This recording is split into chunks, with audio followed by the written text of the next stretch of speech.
Alright everybody, welcome back. I don't remember what we're dealing with here.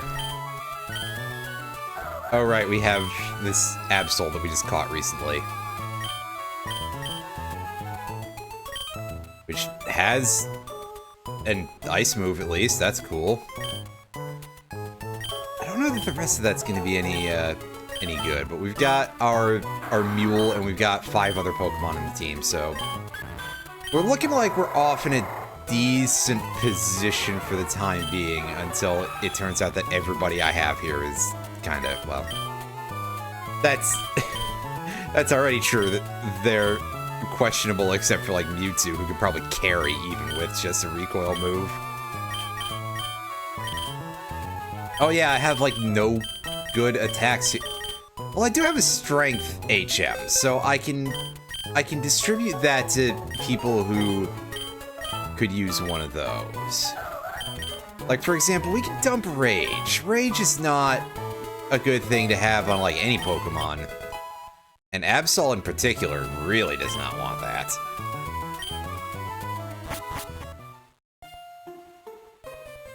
I think we've... Thanks. Yeah, I think we've done everything on, like, the periphery here of the town. We've already caught a Pokemon here on Route 113, which was aforementioned Absol.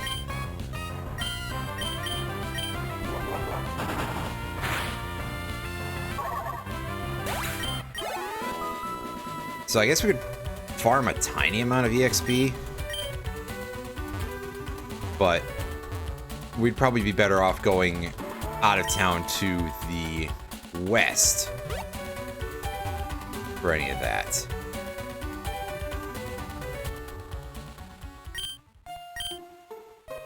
Something's happening and I don't like it. Yes, that's how old folks look in act in general, pardon me. So what do we got in the shop? Well, we've got crap loads of money to spend, really. We should probably start picking some stuff up, right?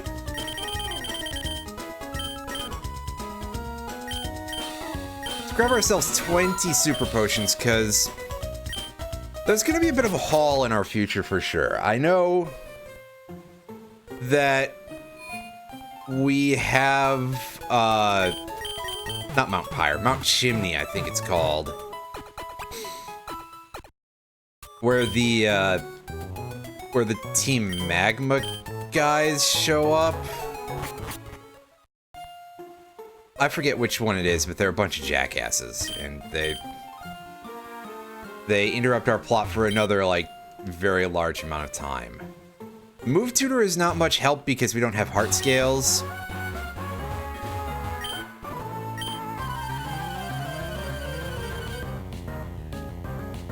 Let's fight this fisherman.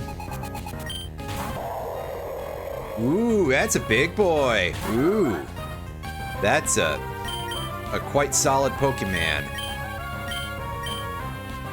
I'm gonna go look for someone with... You know what, Muds, you've got moves to deal with this thing. Yeah, screw you, buddy. I'll take the risk with Jump Kick, it's fine. It's not as fine as I thought it would be, but, you know.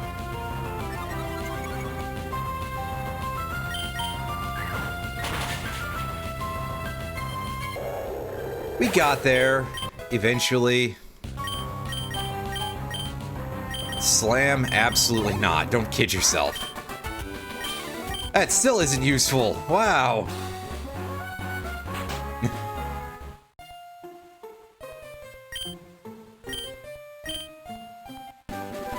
TM28! Yay! Because Dig is, like, usable once in a while. It's not great, but... I mean, I highly doubt we're gonna get an earthquake in this.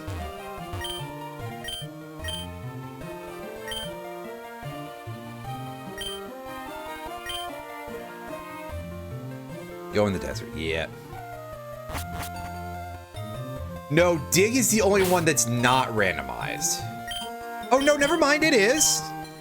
I thought I told that to not randomize. That's weird. Well, we got high jump kick instead. Because usually I don't randomize Dig because of Dig's utility as a field move. But this time it turns out that I did, so that's interesting. Ooh, TM5 is Brick Break, huh? Yes. Wow, getting all the fighting type moves out here. Oh, and like everything can learn this. Oh, yes. Ooh, yeah. I gotta be choosy about how I put that to use, though, because that's a little good, actually. Oh, what we got? We got a double up here.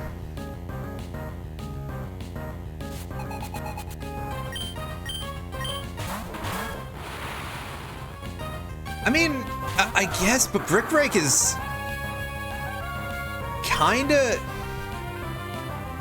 See, to me, Brick Break is one of the strongest possible TMs that you can get. I don't know what would actually be something you could deem better.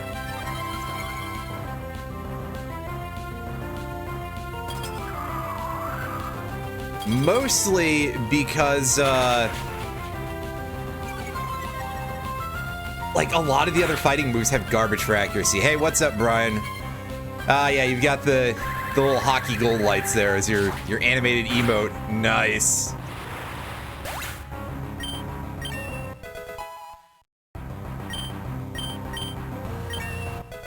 I think that's high jump kick, though, would be 100 power, but yeah. I did just completely forget to do that. I must have thought that was like a standard thing, but the things that I think are more than an amount would it be 120?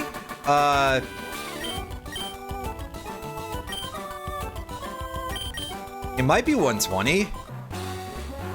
But I was like, I thought Axe Kick was stronger than that, but I think I'm confused because I think Axe Kick has less power and has that 30% chance to confuse. Because, you know, you're clobbering them in the head. Which is never a weak point, but will inflict brain hurt.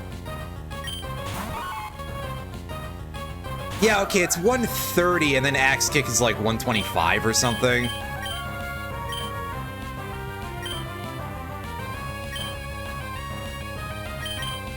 Yeah, let's just match levitate. Match levitate. I said that because I was like, oh, I'm worried about levitation, but I'm losing my ability to speak. We're matching strength some to see if we can put a big dent in this Sneasel.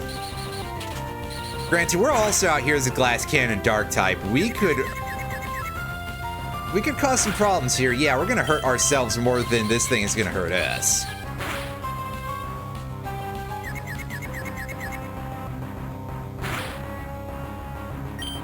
It's a real problem in today's world, Mr. Breesolf. As you're probably aware. Hey, we didn't get Mega Punch. That's good. I could probably retaliate with a Mega Punch and it would also fail, but let's not try to be jerks about this one. And let's just deal with whatever's the leader of the convoy here. Ooh, is Zapdos. Ooh, that's a nasty boy. We can probably get this thing in like a couple of hits though. Yeah, we're doing good damage to it. Zapdos is pretty infamous for being like a really gross defensive Pokemon, but I think a large part of it is just the fact that Electric Flying is such a mean-ass type. Get sent back to Venezuela, Jesus.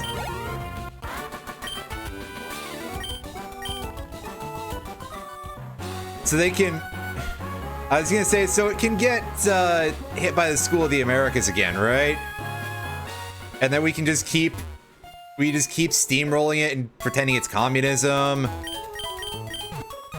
Articuno isn't much of a defensive Pokemon, if I recall correctly.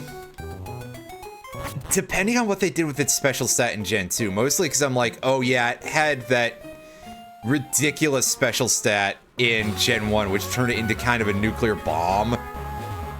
If you could actually feasibly bring an ice flying Pokemon out, which actually back then you could, especially for competitive stuff, because Rock Slide did not. Rock Slide was just not a thing, almost. I mean, Rock Slide existed, but it went severely underutilized.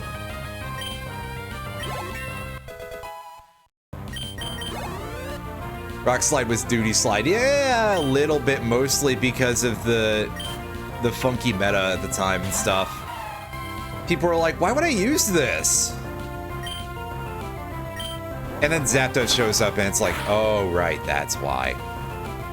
Except they just blizzard it to death, so. I don't think Rock Slide was actually that bad. I think Rock Slide has always been good. Rock Throw, however, infamously, and I bring this up all the time because it's quite funny to me, Gen 1 Rock Throw had 60% accuracy. Now, why was it necessary for it to be that low? That's kind of dog shit. Yeah, I mean, Rock Slide isn't perfect. Rock Slide doesn't have 100% accuracy. Its power's like 80 or something. And hey, Flinch is nice if you can outspeed the other Pokemon. But you're probably not as likely to do that if you're, using that on like anything, especially a rock type. Is it only 75? I mean, I guess I kind of get it because Rock is a really good attacking type. Hits a lot of things for double damage, is not resisted by very much. So, overall, it's generally pretty good. It's rarely a bad choice, so I would not be surprised if they were like, yeah, we gotta make it pay the tax somehow. The thumb tax. I don't know where I'm going with that bit. But sometimes you just gotta throw out a needless pun, and we are on route something or other here. Time to go look at a map real quick.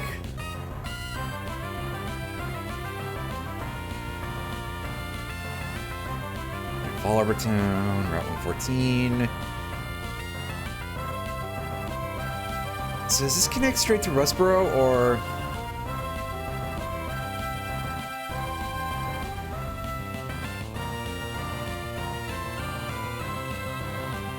Hold up.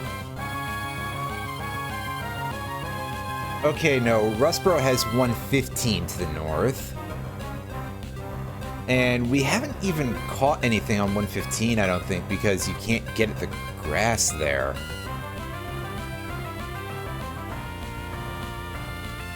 Can we even get to Route 115 right now, come to think of it? I think we have to go all the way through Meteor Falls for that. But yeah, so I guess we're catching a Golduck here.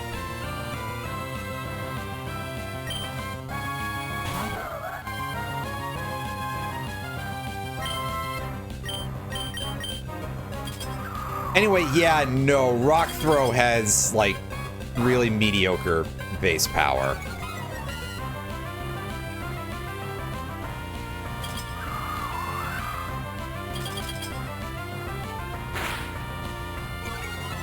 Ah, rude. Well, we've shipped it, and I don't really trust this thing to not get obliterated, so... Into the Safari Ball you go, hopefully?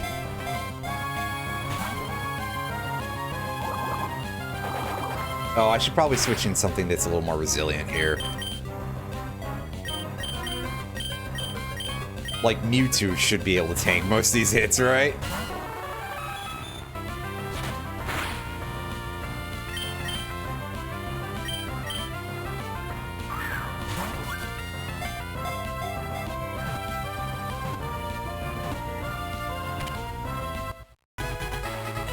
Yeah, Golduck's a bit of a funky one here.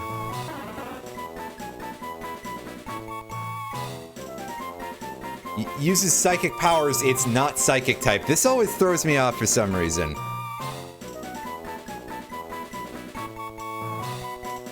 There was some other duck in Darkwing Duck that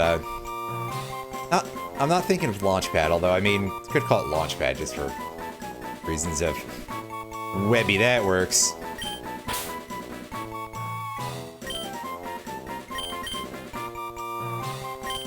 As we wind up continuing with our preponderance of water types. Just because, hey, that's just how the proportions work out. Now, do you actually have something for me, Lynette, or do you just mark my, oh, you just have base items. Okay. Never mind. I shouldn't be surprised, but... Oh, hey, there's some personberry trees, I think, that I can't use.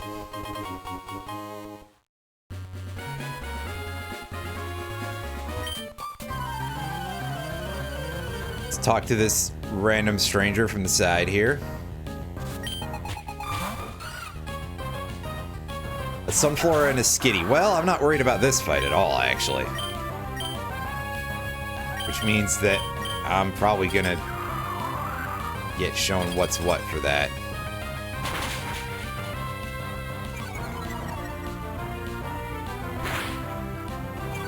Sunflora, I guess, could be, like, decent if it pulled out a really stupid move. Especially since it, obviously, is gonna live for a turn here, but... Delete a move to make room for Mimic? No thanks. That's not my bag here, champ. Yeah, see, extra sensory. I mean, that would be cause to be like, oh, that's nice, if it was on a real Pokemon. But, eh.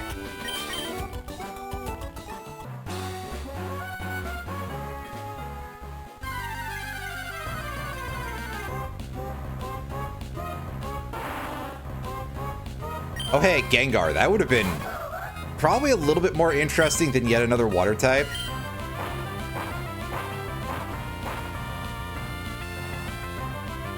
Let's dig at it. Well, yeah, I say probably more interesting because it does depend very heavily on what its move pool is like. And admittedly, I see Zap Cannon and I'm like, that's... I'm not a fan of the coin flips, you know? We've already got a Dynamic Punch TM that I'm sitting on because I'm like, oh, I might have to use this at some point, huh? Hey, look, it's Iron Fury's favorite Pokemon, basically. Ah, wheezing.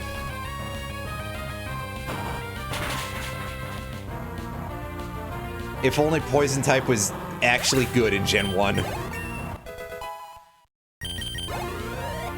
I'm feeling pretty confident throwing Dig at Pokemon that ordinarily levitate. No, he just literally likes a Pokemon because he thinks it's real good. Remember that Iron Fury plays a lot of competitive, so he's like, oh yeah, this Pokemon is this secret underrated gem from Gen 1. As I sit there thinking, it's not unlike a lot of other Pokemon from Gen 1, really. Yeah, Galarian Weezing is pretty nice.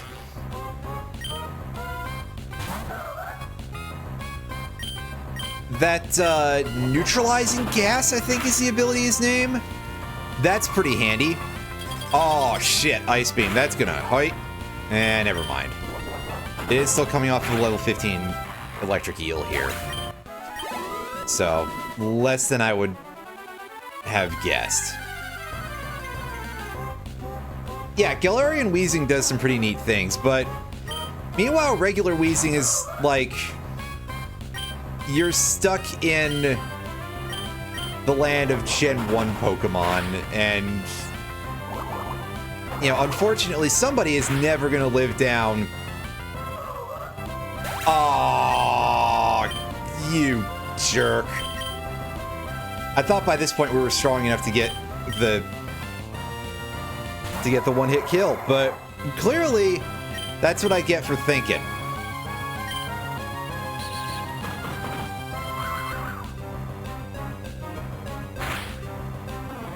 Yeah, I guess if you switch Regigigas into the neutralizing gas, I think it would still trigger then, because neutralizing gas isn't just as soon as it hits the fort.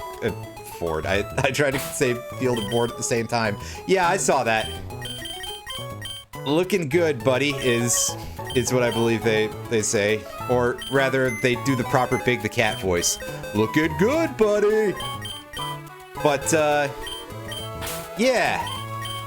Admittedly, I'm surprised that it's coming up so soon. I figured you were going to do more stuff for a little bit of you know, at least for the next half hour or so. Or half hour. Short period of time. God, look at all of these just random junk water Pokemon we have. Well, this Goofus is going up to the front. Alright. Yeah, Retro, Brysoft runs a completely, it's all the AI players playing of Tecmo Super Bowl with all the teams pitted against each other after being run through a randomizer. It is frequently very funny to watch the AI do, like, the dumbest possible, goofiest plays you can imagine. I'm not a huge sports person, which, you know, makes me feel like I sound like a huge, you know, total nerdlinger here. Oh, I'm not a sports person. Yeah, okay. I'm gonna hold up on that for a second, and I'm gonna go look at what Furo had. I should probably actually just look at my Pokemon's moves properly here. Oh yeah, you've got Covet and Hyper Beam. Although, Strength could probably do better than Covet.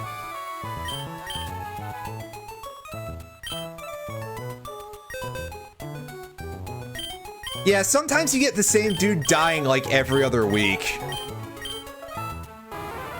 Gaston Green. That's going to live in infamy for being really damn funny.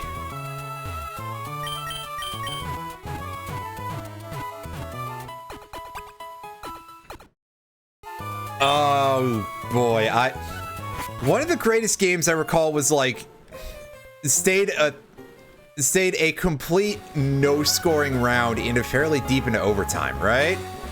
Or am I misremembering? Or, you know, just sitting here hoping for like the eventual no-score game that surely is going to crop up at some point. Right, it just didn't get all the way through and end in a draw, which is kind of sad. Because, hey, 0 points, that does seem like, you know, peak humor. Oh no, not my Rain Dish. Oh no, Gengar can heal with all of its no real defensive prowess and no rain on the field. Hey, guy. Alright, what do you got, champ? Aside from exactly half a fursuit, because that's all you can afford. Hariyama, oh boy. Not a fan of that, because this thing can stick around for a while just on account of being disgustingly beefy. But I'm quite lacking in psychic type moves. Oh, and it's gonna start using Skull Bash just to make sure that that killing it is as much of a federal issue as possible. Although, we're doing pretty good damage with that aerial ace. That's pretty solid. And considering we're out here with Firo, a Pokemon that's made out of chewing gum and prayers, I was expecting to die from that Skull Bash, actually. Or at least take much more than 20 damage. Hooray, we get another weirdo's phone number attached to our doodad. Thanks a lot, President of Devoncorp, who foisted this dumb thing upon us.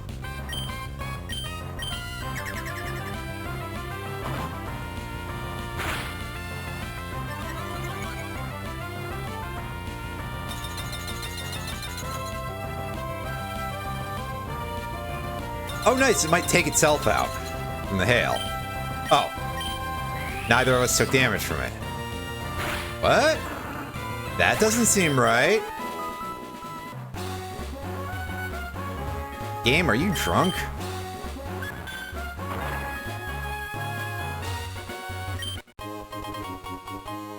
Hey, we found a spoon.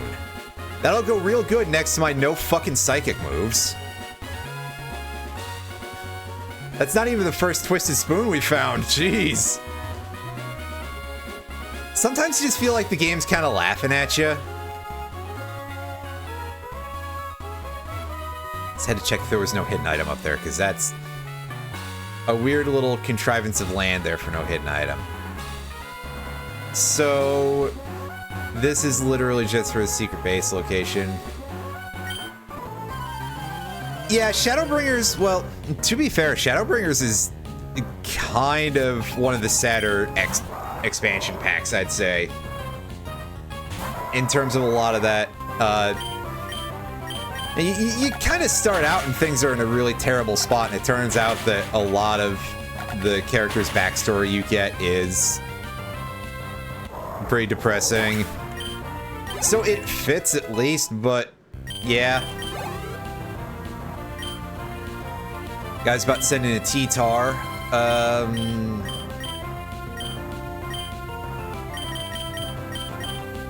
Do you have a... No, you don't have a fighting move. I just was near to giving you the option. I know he's got a fighting move, though. Let's bust this thing wide open.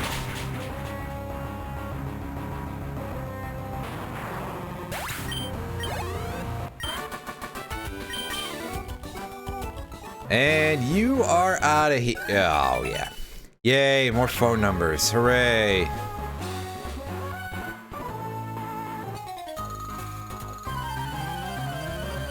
I know absolutely nothing about the speedrun for Emerald, but I kind of wonder on some level if there's a large amount of dodging certain trainers specifically because of that crap. Also, oops, I forgot to put Clefable further back in the party, so now my EXP is getting distributed poorly. Yeah, I'm gonna Mega Punch the Chikorita because I'm more afraid of that than I am of the other thing. Every Pokemon in this is gonna have like the same level of move pool variance. You know, just as likely to have stupid BS. Smeargle, I think, has worse stats than Chikorita, though. Possibly not, but eh.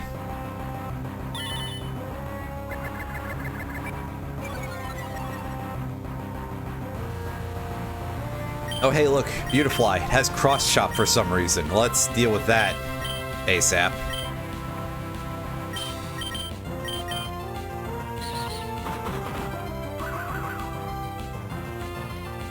It's clobbering time, everybody. I don't think that thing was going to be a huge threat at level 18, but still, just to be sure.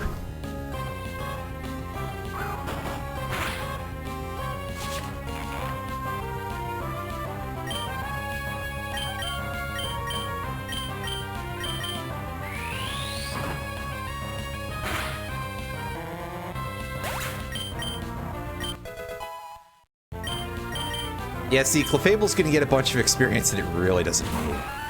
Well, a little bit of experience that it really doesn't need from this fight.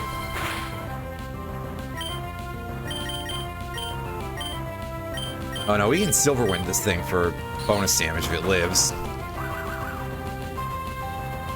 Probably not necessary, but we'll do it anyway. Yeah, what'd I tell you? Not necessary.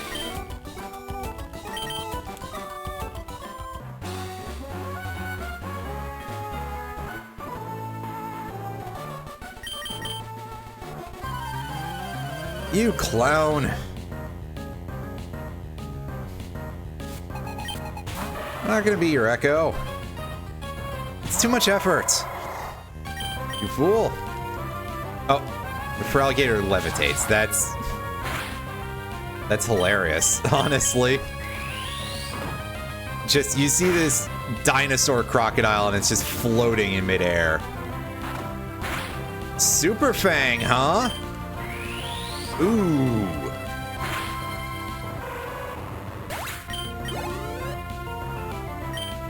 About to use Rayquaza. That's a deeply unfortunate thing for us to see because we have no ice moves.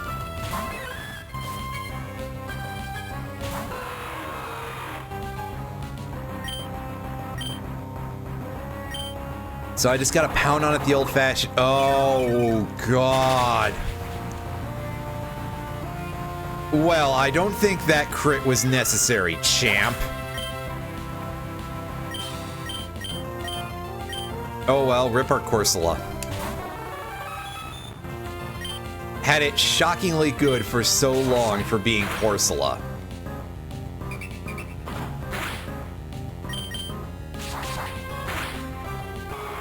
That was kind of disgusting. Yeah, I mean, not only do we get all these water types, but a lot of them are very specifically the double weak kind of water types. Personally, I was hoping to replace that thing anyway, and it was really just a stopgap measure, because it's like, hey, here's a Pokemon that's actually got some levels to it.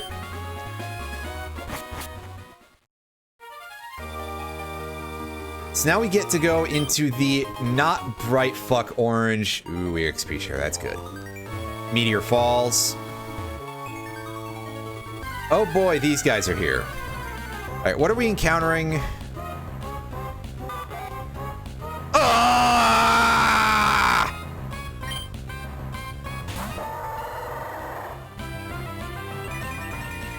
Man.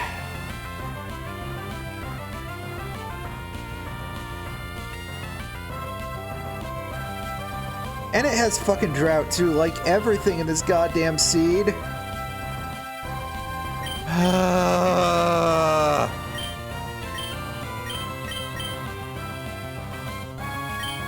I'm not even gonna catch this, actually. I'm just gonna fucking kill it. Give me your lunch money. And by lunch money, I mean experience.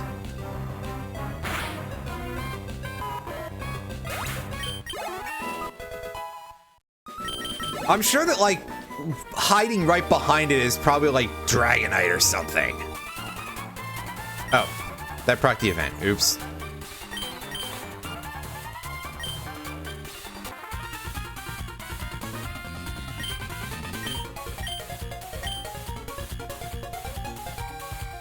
Team Aqua dingbats.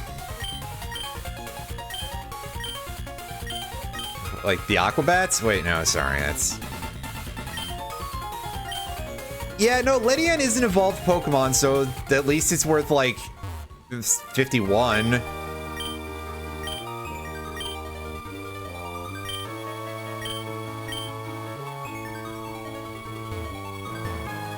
Can we at least find some, like, items and stuff here? Ah, yes, this just seems to be the cave of insulting you encounters, right? So our other options so far for things we could have caught here includes Azurill, which is like, hey, that's a future other water type. Hooray. Scopeland's nice, actually. But, oh, Gligar. That's pretty good. Even without its evolution, Gligar is pretty nice. I'm pretty sure Gligar is still, like, reasonably tanky. Can probably do some biz. Yeah, it lived through an extreme speed at a 12 level disadvantage. That's kind of good.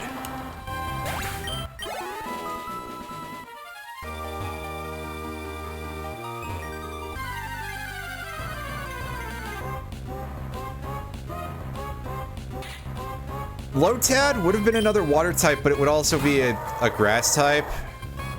And sure, we would need a water stone to make the most use out of it, but I mean, I feel like Ludicolo would be pretty good. But then that's when everything that every opponent I would ever meet would just be like, yeah, I got Signal Beam, hardy, hardy, har.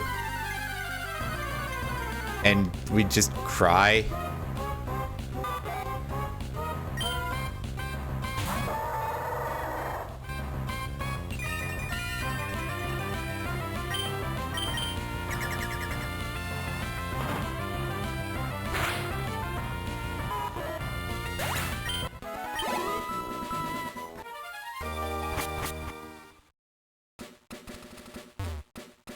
Now here we are at Route 115. We haven't caught anything here, even though it's just south to Rustboro. Unless this is the same route that connects to Rusturf. I don't think so. Oh, jeez, I didn't mean to scroll down this far. Sorry, sir, I can't control the mock bike very well, but Buster Brown here is leading off with a Whismur, so I'm not that threatened yet. Get that shit out of here. Especially when we crit, alright? Oh, that's your only Pokemon. Alright. That's a freebie, and fortunately you're shoving your name into my Pokenav. This person is running in place. I wasn't sure they were an actual trainer. I was just like, that's weird animation.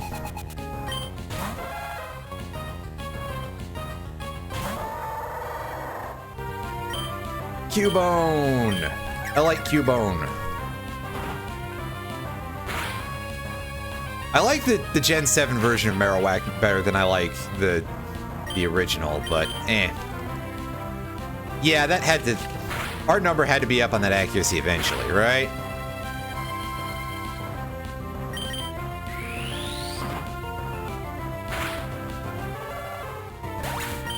A scram, Cubone.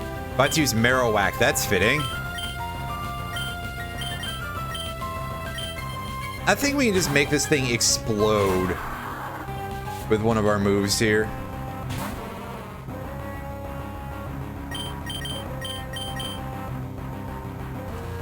If we land the hit on the 90% accuracy move. Come on, Chief. You're better than that. Twice in a row, you... Nice one-hit beat-up, idiot.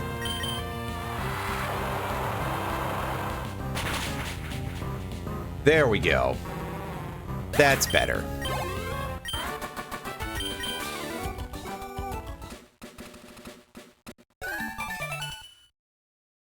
Hooray! Receives another weirdo's phone number. Yay, yay. This is really what I came out here for, everybody.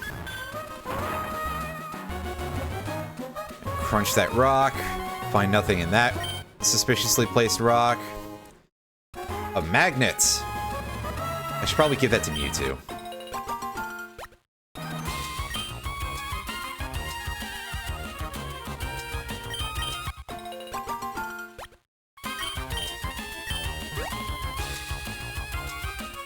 Is there, like, a way for me to get back from here?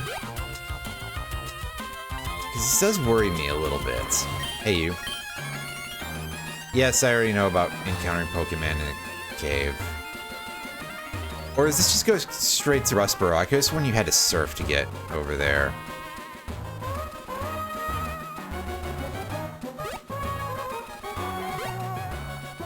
Yeah, so we just skipped over whatever grass was there.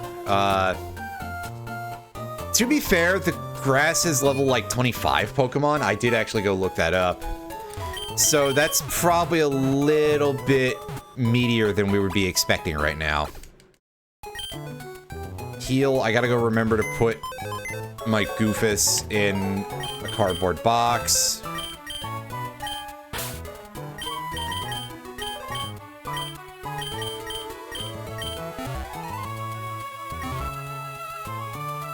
I'm not even picking up another Pokemon right now.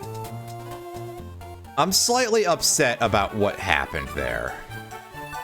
Well, to Absol anyway. Not so much to Corsola, who's just kind of not good, I think is the technical term.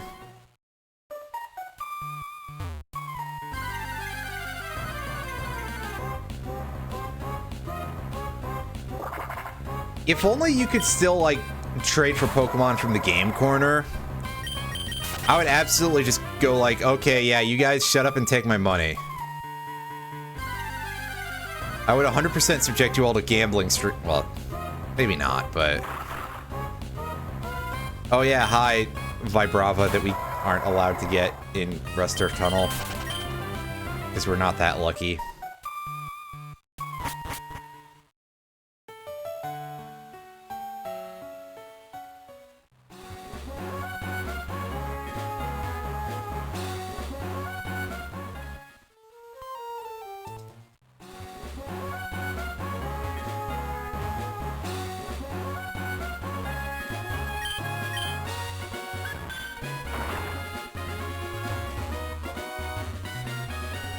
Rock Smash through our progression gate.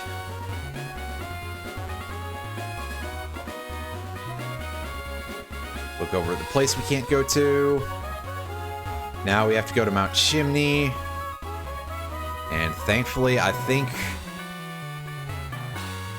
Yeah, the goons are going to be out of the way of the ski lift now. So we can at least go in here and find nothing in the trash can as per usual. Alright, well, let's get in the... I'm sorry, it's a cable car, not a ski lift. I didn't mean to over-represent it, but listen.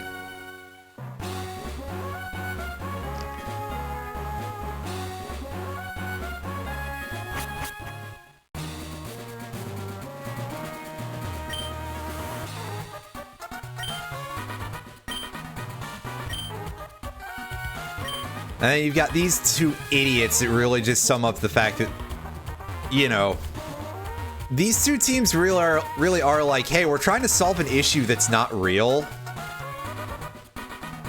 And, you know, something accidentally resonates with current,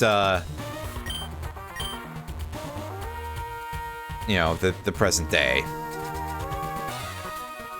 Everyone involved here is a fucking moron. I tell ya.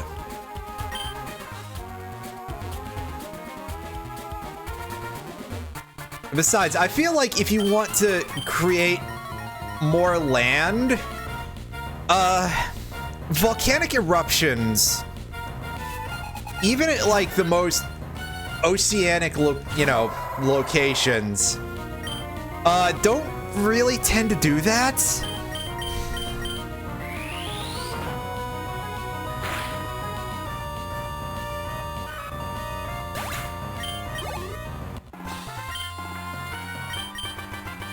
And one of my science teachers in school was like way into a lot of like marine biology kind of stuff. And so any of the earth science kind of units tended to focus on the associated volcanology. So I do know a little bit about this.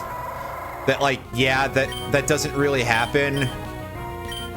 You might get like a slightly larger mound, but this is seriously not the way to actually accomplish your plans, Chief. If you want to actually expand the amount of land that's out there, a good way to start would probably involve like figuring out some way to prevent subduction, which is a thing that happens at the seafloor in certain areas where basically as the seafloor spreads at certain other fault lines in the ocean, other seafloor gets pushed back underground.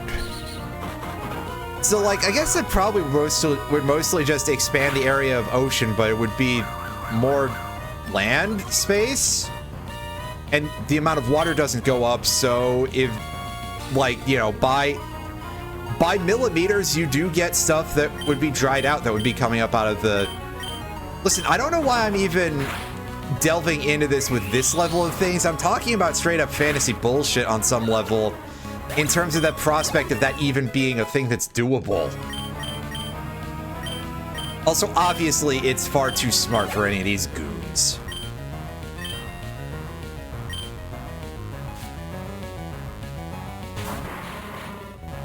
Oh, this guy has 5 Pokemon. I didn't even notice until now. And Coughing has Intimidate and Detect. Oh my god, this thing sucks. Sir, I don't like you. Can we get a 4th? We can get a crit. That's pretty good too.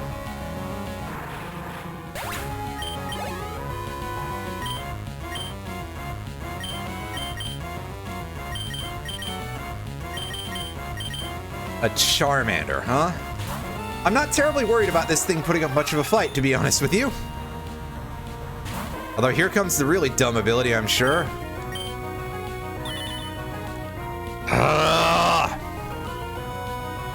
It just has more of the PP draining bullshit. Doesn't even have the decency to just use Spite. Jesus. Hey, Machamps.com. All right. That needs to get vaporized good and quick.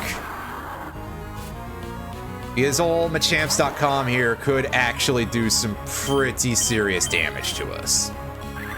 It is, you know, it's a fighting type. It's got good attack. It's fully evolved. We need to hit it before it can hit us. Because who knows what it has. Oh, hey, look. This guy has garbage for a last Pokemon. In fact, I am so cocksure about this that I'm sending out our Firo NSA to... Oh my god, it's level 18 also. To Pedal Dance this. Off of Firo, you understand. Firo using Pedal Dance. That would maybe barely be about the physical equivalent of, like, keying somebody's car, usually.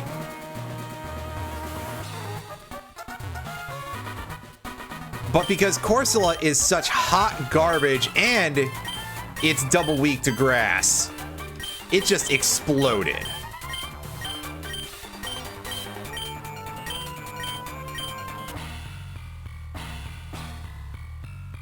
Listen, buddy, are you sure you want to fight this close to a volcano? I have a feeling that this is not a smart idea, champ. Carvana, this thing should probably just die in one hit. It's not a sturdy Pokemon at all. Yep. Grumpig, however. And I do not have dark moves, do I? Nah. We're gonna hit this and then probably switch.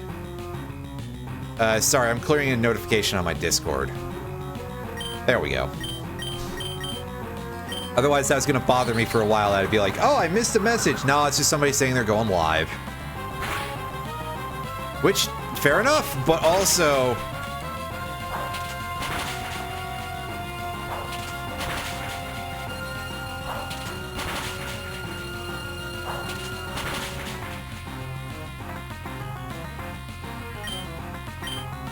See, I think that's one of the things that if a streamer has a Discord server for, like, they're going live notifications and stuff, they should have, they should have one of those role-giving bots. So you can have one for, like, hey, yeah, ping me if the stream goes live. So that way you're not at everyoneing. I'm still in the Discord of this one guy who, like, I always kind of feel a little bit like, man, this guy is hurting himself a little bit because he keeps quitting and restarting streaming a particular game that always seems to like really infuriate him. Oh god, I think Linoon is dead. Oh, only almost. So bad that I'm willing to gamble with its health, though. Anyway, yeah, this guy is a speedrunner of Yu-Gi-Oh! Forbidden Memories. I won't go into more detail, but like he keeps quitting the game and then picking it back up less than a week later after he's like, oh yeah, this is absolutely the last time. It, you know, it keeps hurting me. And I'm like, man, I feel kind of bad. You know, this is why I don't want to get locked into a single game, is because I'll learn to hate it. And it'll be like, oh yeah, I've gotta, because otherwise nobody will pay attention, then what's the point of anything? But yeah, for a while, he did an at everyone for his notifications. And then he took it away. He switched off of it because, to be fair, it was a thing that not a lot of people liked. But he went to not having anything for stream notifications. And then in the last couple of months, he's brought back the at everyone for stream notifications. And I don't know, I don't really have it in me or particularly know how to say to a guy, you know, who runs another server of like, hey, yeah, you should really just go install a rule giving bot and set that up, because not everyone is going to be watching at all times. And hey, if somebody's taking a break but they're hanging out around the server because it's good conversations, well, yeah. Anyway, 200 Pokeyen full heals, so let's mash this out for a second. Also, of course, the other part of it is that I feel like if I say that to the guy, I'll basically out myself as somebody who admittedly doesn't watch his stuff. But also, again, part of it is like, hey, yeah, watching you play this same game that keeps hurting you over and over doesn't feel good after a point. Maybe because I actually kind of like people sometimes. And then, of course, I log on to any social media website and I'm like, why would I ever have formed that opinion? Jesus. Liking people? What's wrong with me? Am I on something?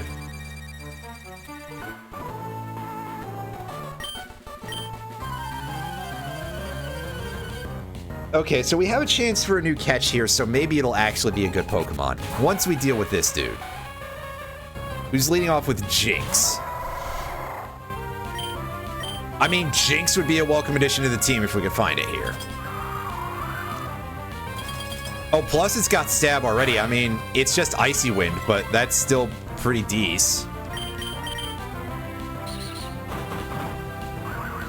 I feel like Extreme Speed is a better choice than trying to take a chance with Meteor Mash here. Yeehaw! Level 30 for Obsto.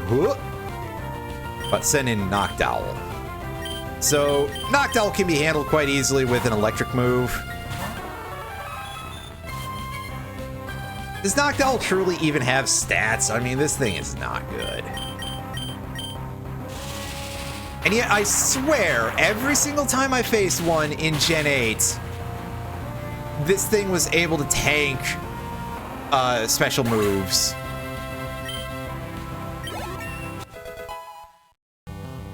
That truly, it should not. Of course, if I tried to use it, it would turn out to be a total POS, but I'm not here to delve into that side of the argument.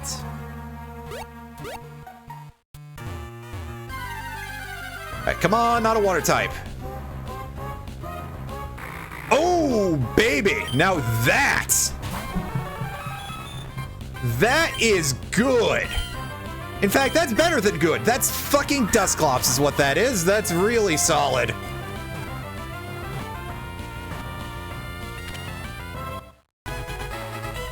Ah, yes, we all love a Pokemon that gets worse when it evolves. And let me tell you, Dusknoir disappoints heartily.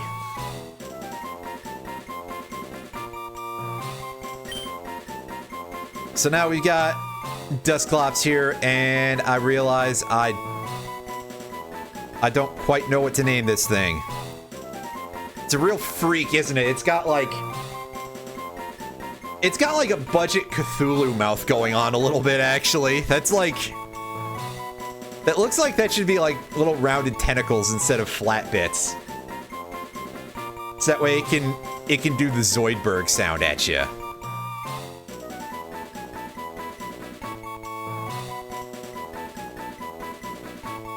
And disembodied hands. You know, like a good ghost should have.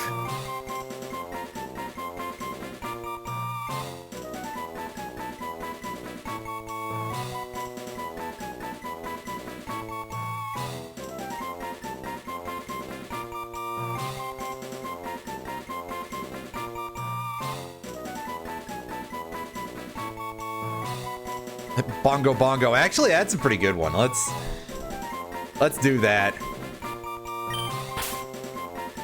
Unfortunately, I can't do my full usual nickname for Bongo Bongo, which is Bingo Bango Bongo. But I can just write in good old Bongo Bongo.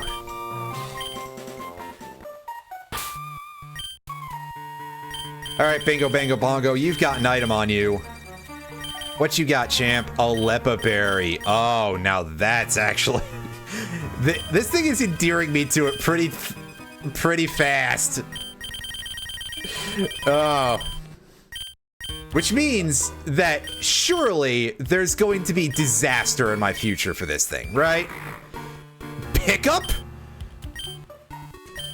Wing attack, hyper voice, refresh, moonlight. I mean, it's a usable moveset. But pickup too? Wow!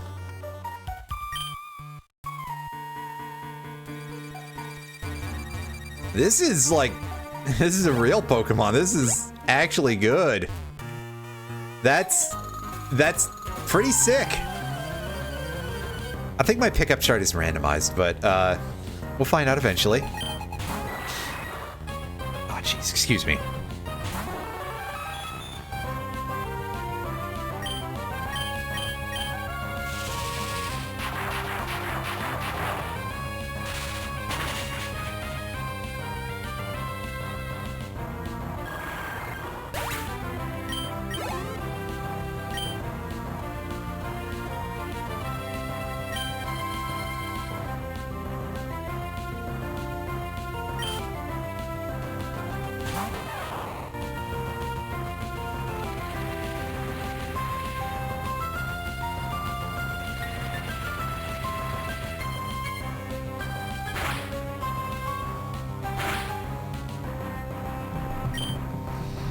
Yeah, I was just kind of ruminating on whether or not my pickup chart was random items or not, and I don't remember. Still, that's a great ability to get. Pikachu horking up sand, not so much of a... The catch rate. Yes, the catch rate is up, so everything is base 255. Hold items are randomized also, I guess. Because, yeah, I don't think normally a Wild Dusclops would be holding a Lepa Berry. As good as that would be. But, yeah. I don't remember if the pickup chart is randomized, because I haven't had to think about that for a minute.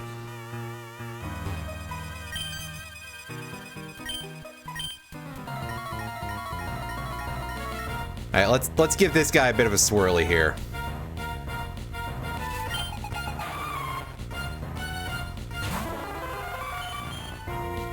A delivered. It is pronounced that way officially, apparently, which upsets me a little bit. God, I'm still full. My nose is still full of snot. I'm sorry.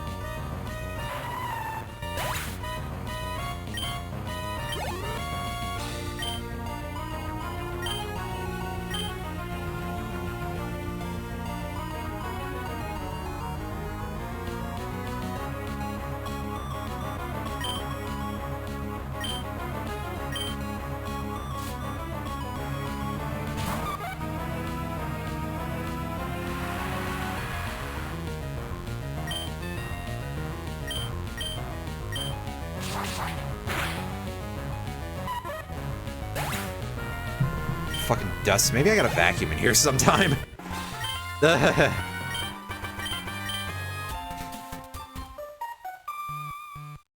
Anyway, I guess remember this dude for later.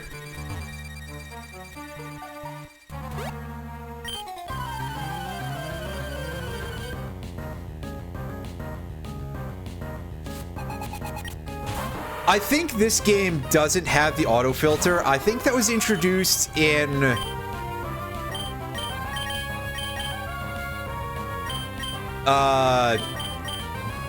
Gen 5 or Gen 4, I forget. Yeah, because there are some quite infamous glitches with some of those, and by glitches I mean bad programming, really. I don't think it really counts as a glitch, but we all kind of know about Cough Egregious and how you can't trade it in that era without nicknaming it. Frostlass as well.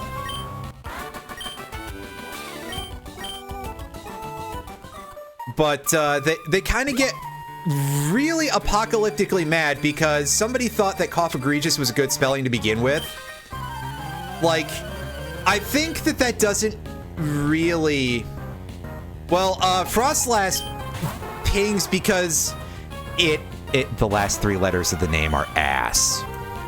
So it is it's wildly oversensitive. But yeah, Cough Egregious is quite infamous. I think that Cough Egregious hits a very specific point for me because Cough Egregious is such a stretch of a name to begin with. And then you look at the fact that you're up against the 10-letter limit. So you're like, okay, I've got to spell this mashing up of 2 words to avoid saying, you know, to avoid making any sort of reference to death or not say Pharaoh or something. I don't know. That you end up with Coffin and Egregious, and now you're like, okay, I've got to bootstrap these together, and you end up doing the worst possible way you could have done it, and you throw in a fucking slur because you don't know what you're doing. And then the filter gets mad at you. And on the one hand, I'm half out here like, boy oh boy, ain't you just reaping what you're sowing right now? And on the other hand, I'm also like, God, you guys are dumb. I'm half laughing and half embarrassed. Which sounds like how I feel about Nintendo a lot of the time, to be quite honest with you. When they fuck up, boy do they fuck up. Anyway, see you later, Meganium. You're really showing off that you are probably nobody's favorite starter Pokemon.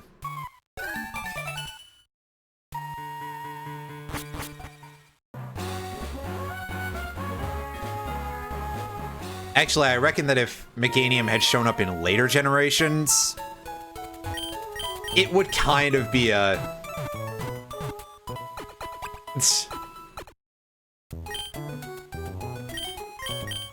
I'm having this weird moment of like, do you think the sensors would allow that either? Because like, the auto sensor in a lot of these things can be very overkill.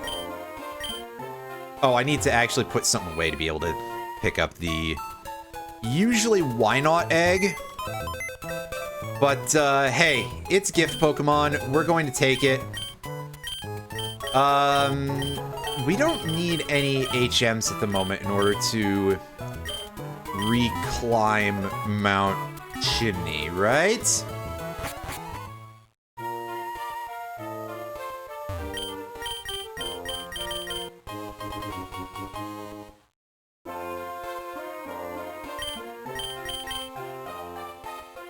I think you got attacked by a Sandile, Chief. Oh wait, Sandile doesn't exist in this generation. Crap. Yeah.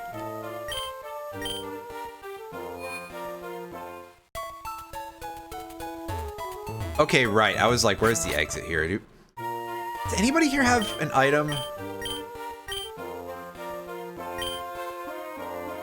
think somebody does.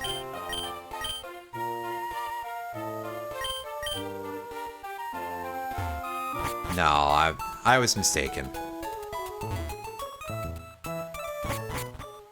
Yeah, Trapinch basically just attacks with the steel chair. Wait, what? Alright, so here's where we can check the herbs.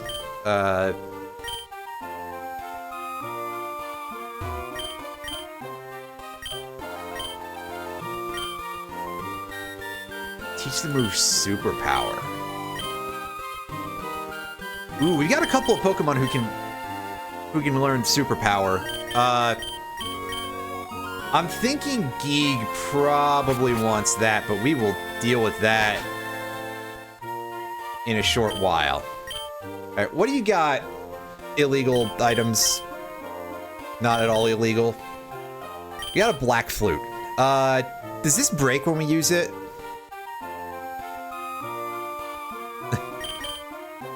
Lumberries for 20... Oh, man. Well, I'll be damned. We're set for status cure for at least a little while.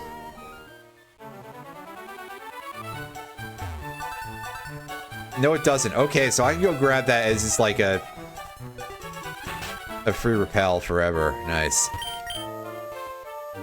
Named Goblin Bikers Gone Wild in the TCG. That's fantastic.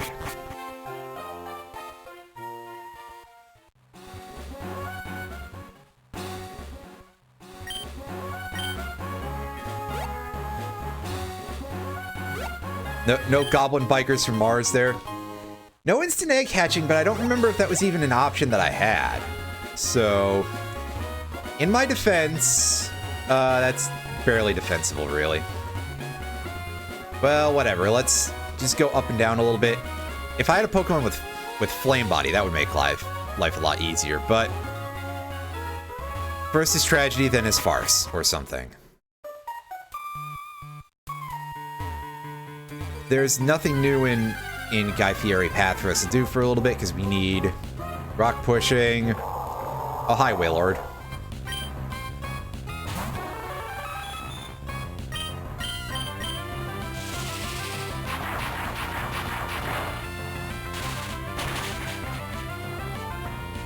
Well, let me tell you, that Zeppelin ain't made of lead. Well, it sank pretty fast. Maybe it is, but it's definitely not got the armor that you would expect out of something metallic, that's for sure.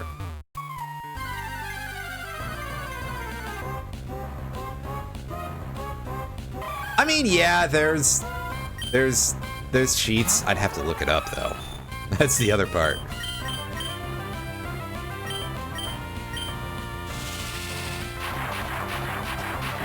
Seems like a bad idea to fly the Goodyear blimp in a cave, but who am I to judge? I'll tell you. Somebody who judges. Yes. Trying to learn Dig. Ooh. I don't mind if I do. Essentially badass Goblin Riders. Nice. That's pretty special.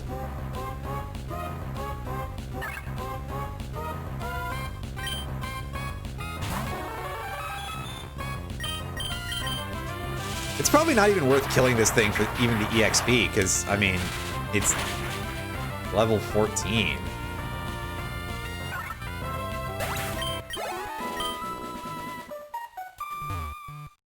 But I have a problem. I have a fever, and the only prescription is more cowbell. Wait. That's not correct. That's not what I'm looking to say here.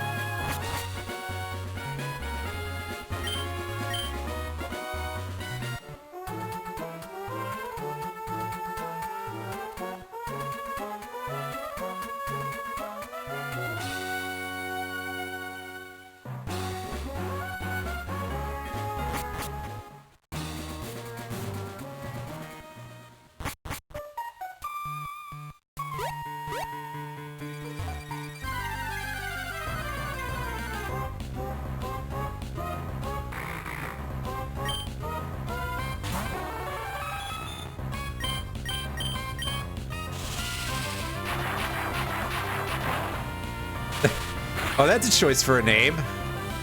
Excuse me. Oh, that could be painful. Not that painful. You know what? Sure, why not? We'll see what happens.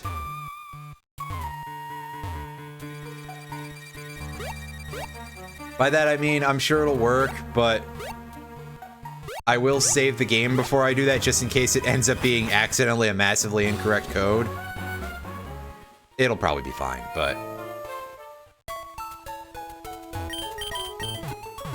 At the right length for a Game Shark? Yeah, that's what I'm saying, is we save first. Alright. Now, to make sure that our thing doesn't explode, right?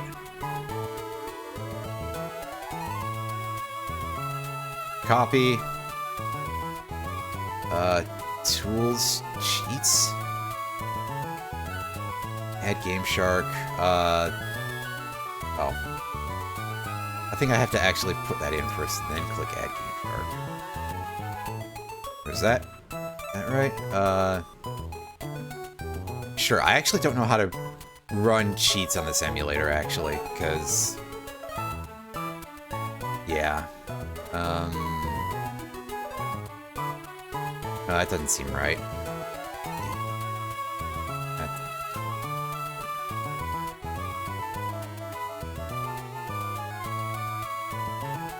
Save? No, that saves it as a file.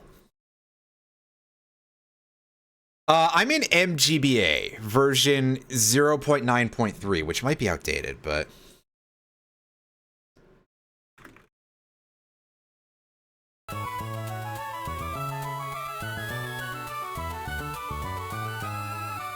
Set? No, okay, so there we go. It looks like it's all set. And we'll see what happens in a moment here. Well, it certainly doesn't seem to be an instantaneous hatch. And again, the length of that doesn't seem right for a Game Shark code. That seems a little bit short. And maybe I need to have an M on for it or something. Must be on.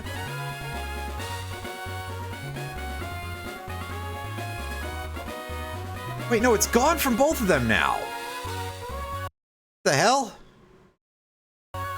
You load one called What Am I Doing? Yeah, so it keeps removing it, no matter what. Huh, okay, so... Apparently the emulator just doesn't really like... Do I have to do that somewhere else in the settings?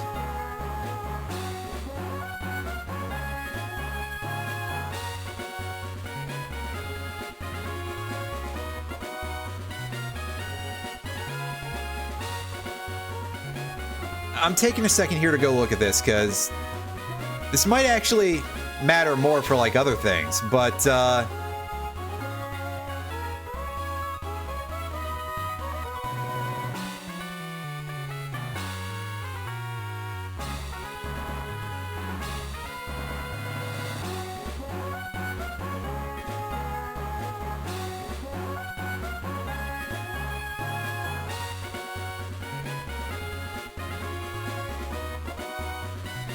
yeah, I don't see another option in the options menu for that. So I go in here, I paste in the thing, and I click Add Game Shark, and it disappears, but it creates a new unnamed sheet there. Add. Yeah, now they're both blank. Oh, wait, no, there we go. Okay. So that, I think now it's added, because the way this interface works is just kind of weird. Close, reopen, make sure it's still up and running. Okay. Now let's see what happens. I get a random phone call.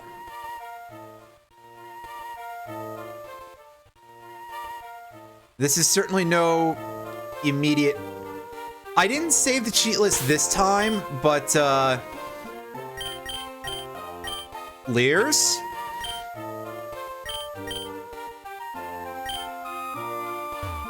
Lears, I'm gonna be honest with you. Buy me the fucking game if you want me to do this. But,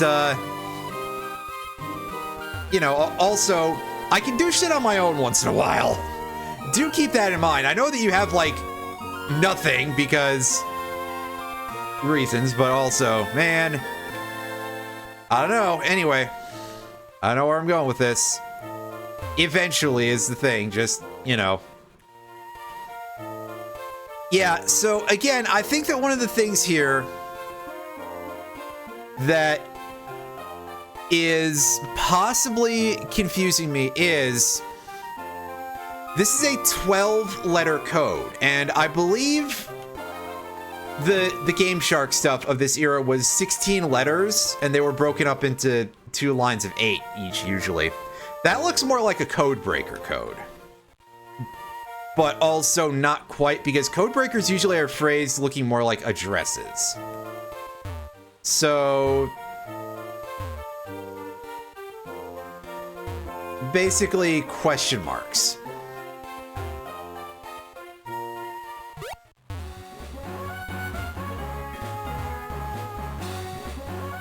I may have to go and, like, Google this for myself to see if there's a different option here.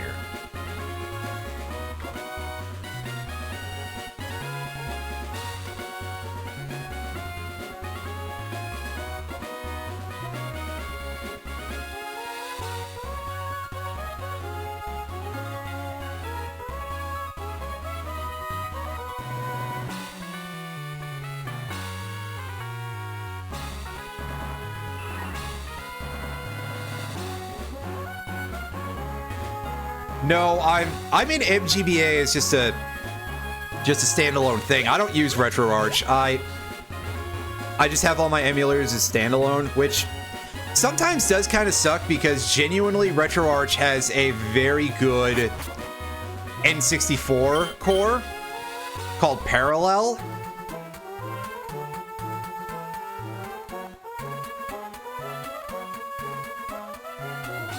But I've always just found RetroArch to be like, I don't know, it feels like needless overhead. And yet, at the same time, also feels like one of those things that's there for, like, scrubs to be able to do stuff. And listen, I'm the asshole who still, puristly, you know, does notepad coding, basically. Yes, that is what I did, I believe. I'm sorry, it's the problem here is I don't think that's the right code. Search for egg on this article.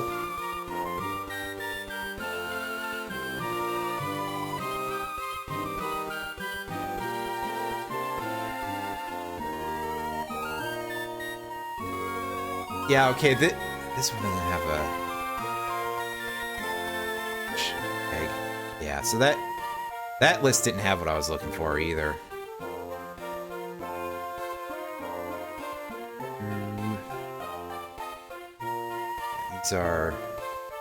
These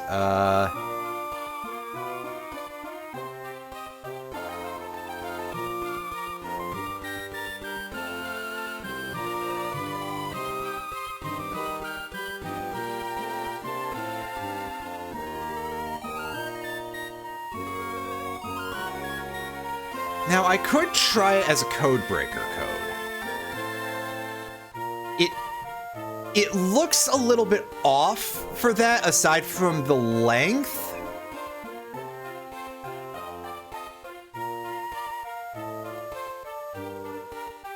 But it, like I said, it's 12 characters long. So I'm gonna try putting it in as code breaker and see if it's the wrong format, basically. And it doesn't seem to be working with that either, so yeah.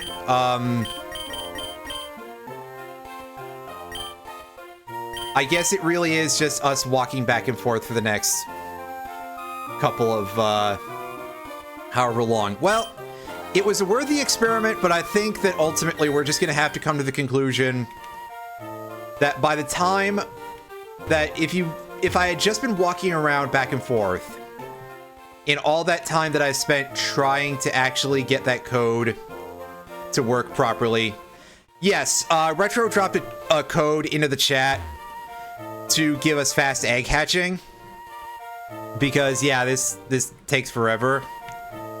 Why not put it on unlimited frame rate? Because then it becomes a little bit shitty to control, and then I'd have to remember to turn that off.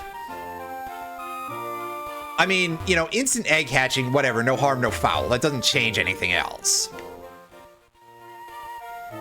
But for the other thing, I'm stupid and I'll forget, and I'll just be like, guys, my emulator is haunted. And then I'll end up in somebody's YouTube compilation of, like, dumb asshole streamers next to a VTuber who eats an entire box of Pokemon cards. I don't know. It might be a RetroArch specific thing, again, depending on what cores RetroArch uses, too.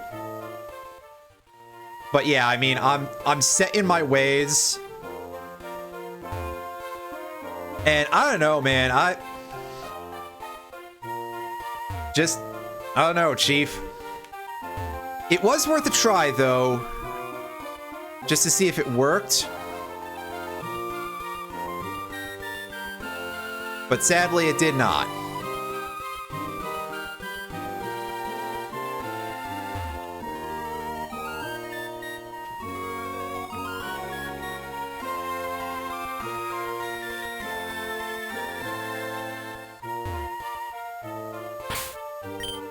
I want to see if there's a status update in here. It's about to hatch, apparently.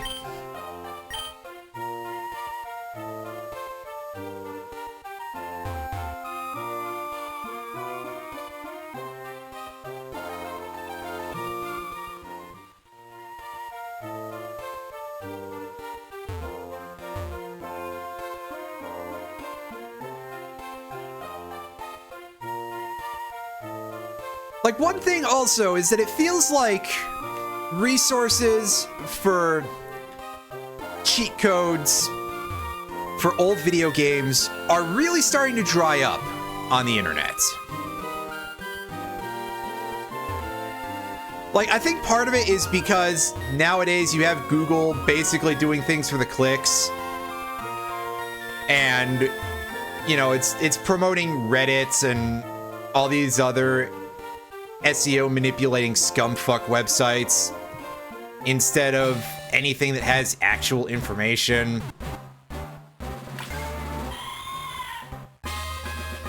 Oh, hey, look, it's the most unfortunate cat Pokemon.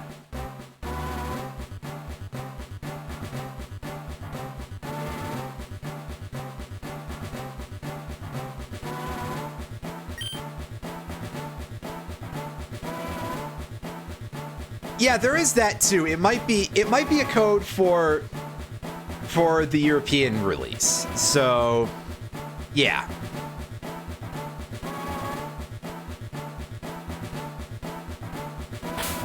Oh, and of course there's also the part where remember also that NTSC, because Japan technically uses NTSC also, but if somebody is labeling something just NTSC, that could be either US or Japan, and they'd be different. Because all the addresses and shit would be moved around. Because you'd have to, because of scripting. And sometimes you would do it just because you're a shitty programmer. But, I'm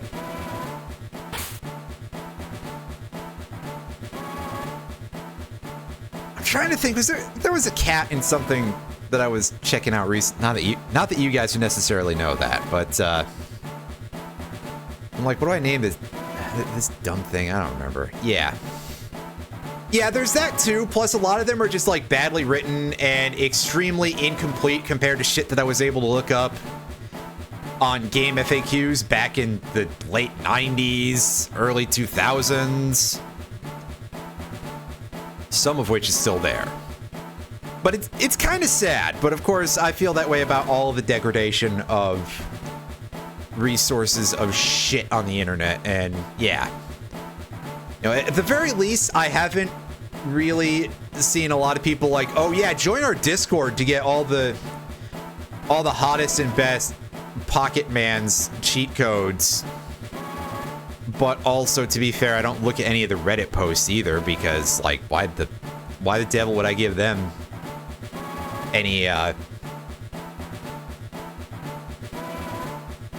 clicks? So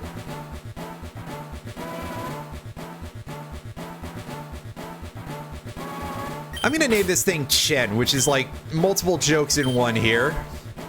And I'm going to box it. And we're going to completely ignore that we really did just waste like, I don't know, 20 minutes getting a level 5 Delcatty.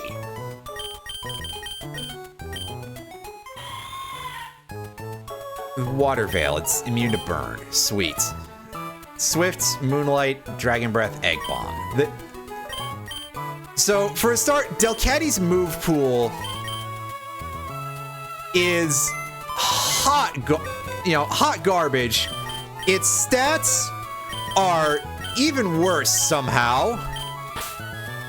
And it's not going to get better moves. So I named it Chen after both a cat from Tuhu and the worst character in Dota. It's funny because we love making fun of... Yeah. Anywho, I think the Clefable can fight better, and that thing is just an HM mule.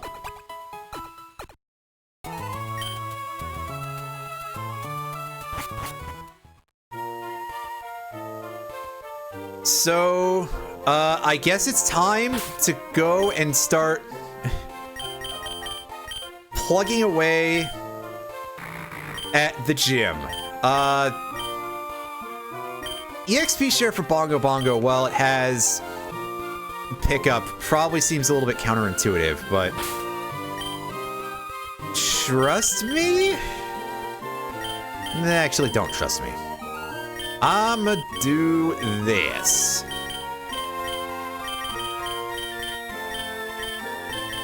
Let's give our lucky egg to the NSA here. I'm sure that they would try to steal it from us if they could.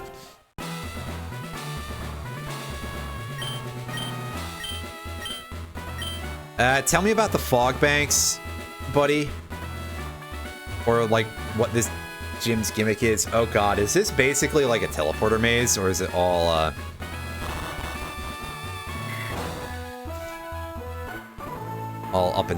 up and down stuff? Dirt doesn't need luck. That's a good phrase.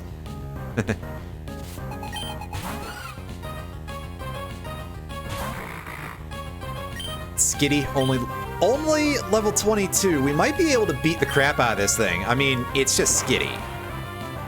Right?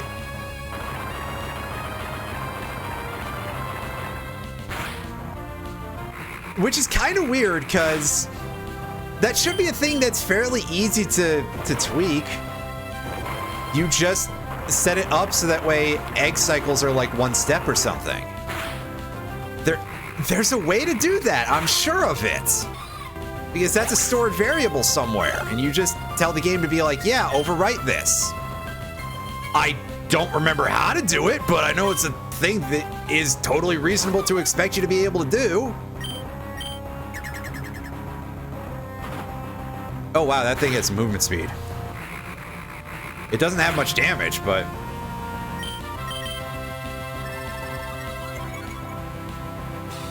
Oh, is it using Sky Attack? Wow, that's something.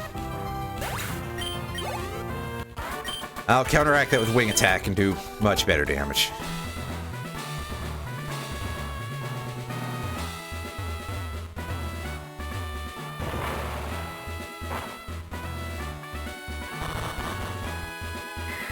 Okay, yeah, this isn't a proper teleporter maze as such,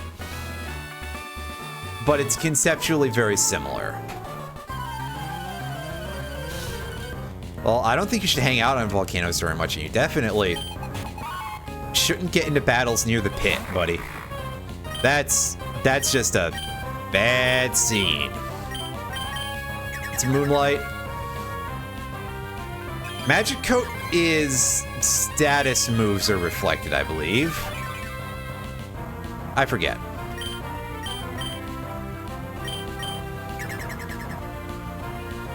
It's not Mirror Coat, that's for sure. Which we wouldn't even have to worry about. Is that all you can do, champ? Come on. Put up a fight! You got this much speed, and Sneasel is like kind of a glass cannon Pokemon. You should be able to at least do something to me, buddy. Buster Brown. Buster Gonad. Wait.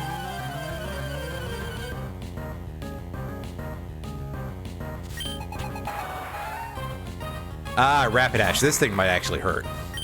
Probably not enough. Can you just dig? Oh, it's gonna spam barrier, isn't it?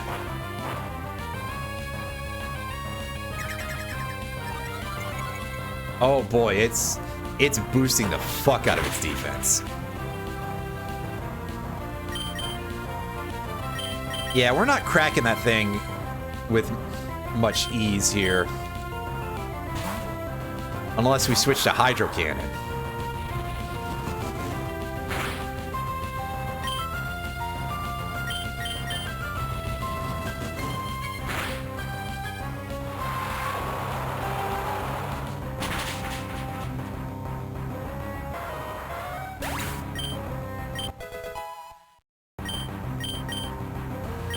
Nice.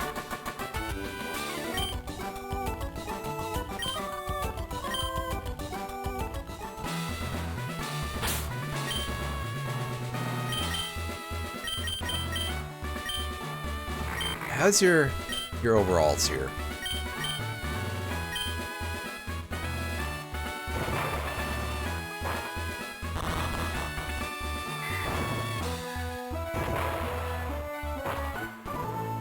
Ooh, right into the trainer battle.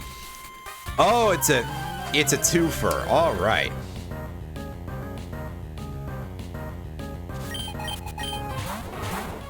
.382-degree heat. That also seems like a bad thing for humans, Buster.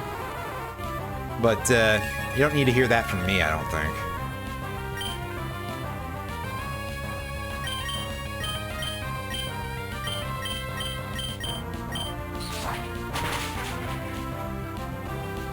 Yeah, that would be pretty shitty to experience. Like that's well above even like sauna temperatures. Because I think typically the heat of like a really strong sauna would be like only somewhere in the hundreds. I forget exactly how high, but I remember seeing a video from a dude who was testing something out inside of a sauna to see if it worked just as good under, you know, regardless of temperature. And I think that he was indicating that the sauna he was in was like 60-ish degrees Celsius, which is somewhere in the hundreds Fahrenheit.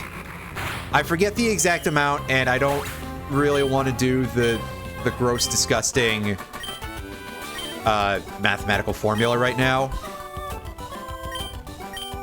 Because it's like degrees Fahrenheit equals 9/5 times degrees Celsius plus 32.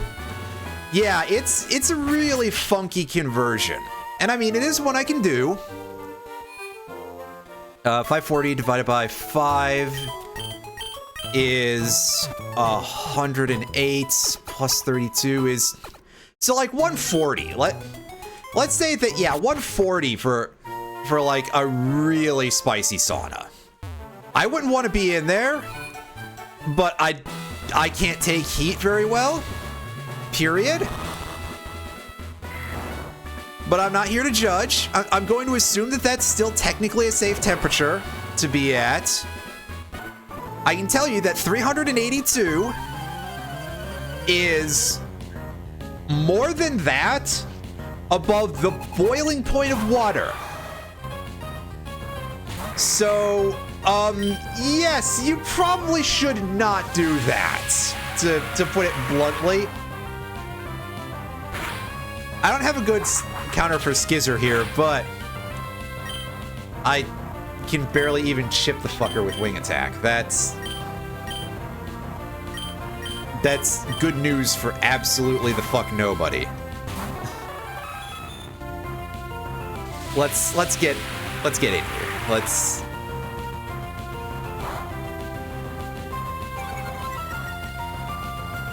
Oh, my special defense. Ow, oof. Volt Tackle should still put a nice ding in this thing.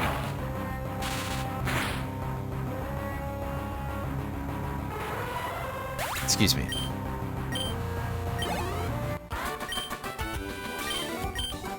Yeah, we're in the fire gym. We have no fire moves of our own. But that's okay. I don't think we're going to see a single fire Pokemon in here pretty much at all.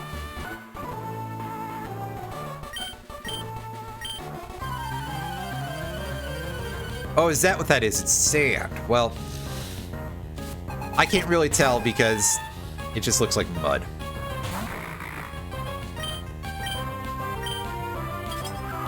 Here's a Porygon 2. Real classic of carrying around an Eviolite and being an annoying sack of knobs. We got fighting moves, though. We can clean this thing's clock pretty well. Gonna fight an Antlion? Well, I mean, we might see Trapinch. There's like a 1 in 386 chance of it per encounter. This thing is very well loaded down with stuff to debuff our speed.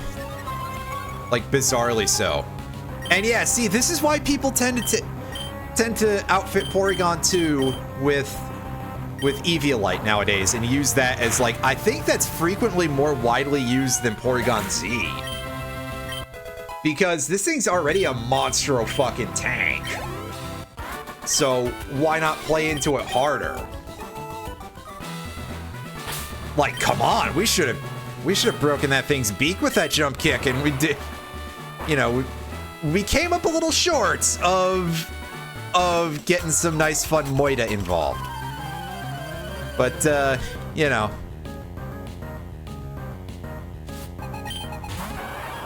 Oh, hey, there is an actual fire-type Pokemon here.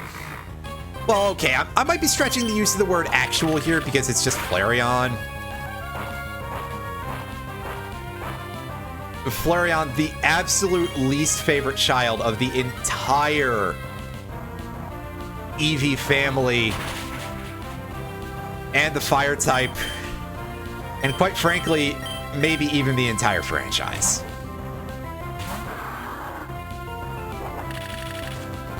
Seriously, Game Freak disrespects this Pokemon so much that I think you'd have to have some kind of doctorate in order to be able to outpace O. We shouldn't be joking about that phrase anymore for many reasons, although quite frankly, maybe we shouldn't have in the first place. But it's too late for regrets and too early to go to sleep. I'm gonna back out and heal real quick.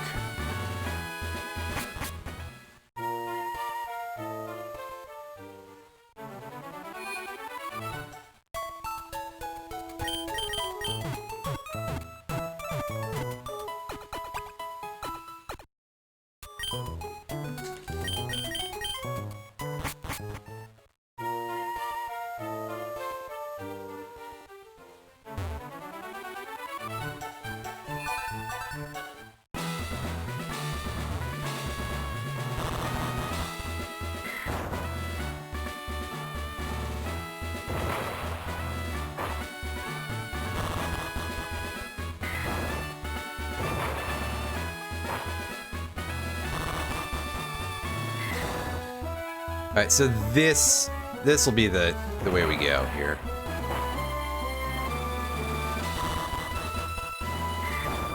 More trainers in this other room here? Question mark?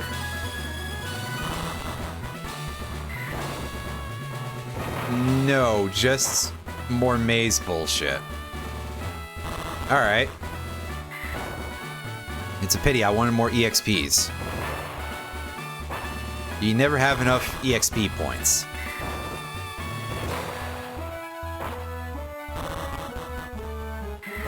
And you can never make the phrase EXP points sound unawkward.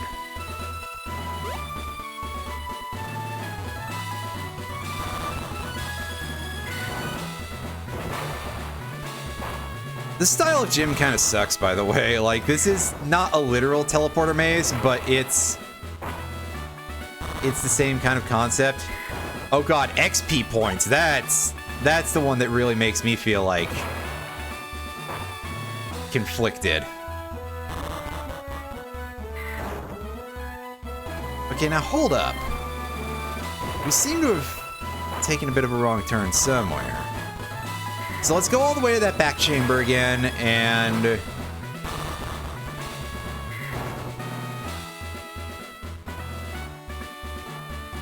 Alright, go here. Our one option is this place? Let me just... Yeah, and this sends us right back over here. Okay. So that's not it. It's the one before it.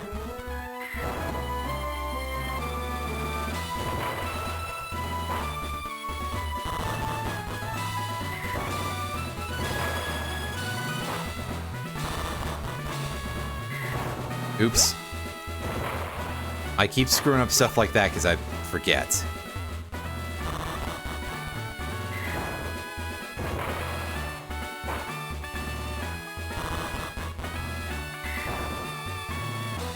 Alright, so over here... I think this is like our only option that we haven't... No, that's the one that we did check.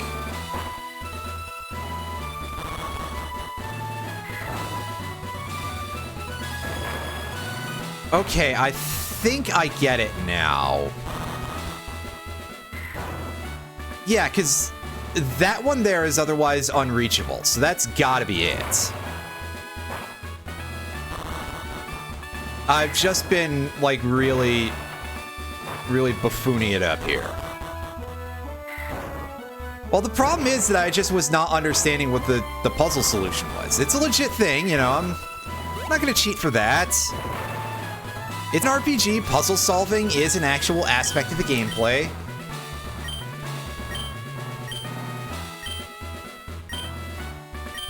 Oh, she's trying really hard and failing very miserably the whole time.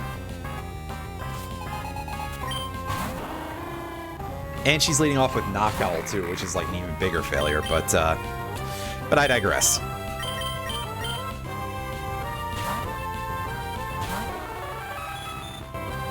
The Pokemon that'll really help me out here was gonna be Mewtwo of all things. Wow, who could imagine that Mewtwo would be an obvious winning solution to any problem? Although, yeah, ouch, that damage. About to use Diglett. Nice. No switch for me. I'll just wait for it to use Explosion.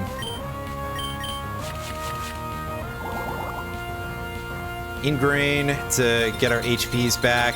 Oh, that turns out to be a double good move because this thing is hailing. What an absolute pest of a Pokemon.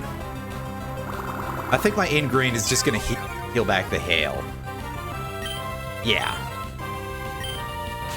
Crush Claw is probably more than we need to do to this thing, but whatever. Alright, what's your next Pokemon? Is Squirtle. Right, it's not even gonna prompt me to switch because I can't. Ah, yes, good old the Diglett episode of the anime. One of the ones that everybody remembers. Diglett dig, Diglett dig, Drio, Drio, Drio. Yeah. For good fucking reason, too, I mean. That's quite memorable. And also, that was the episode when Jesse and James's Pokemon evolved. There's that, too.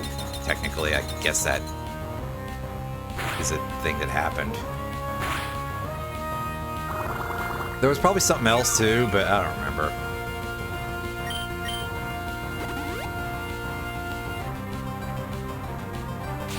Yeah, Electabuzz's like whatever noise it made there.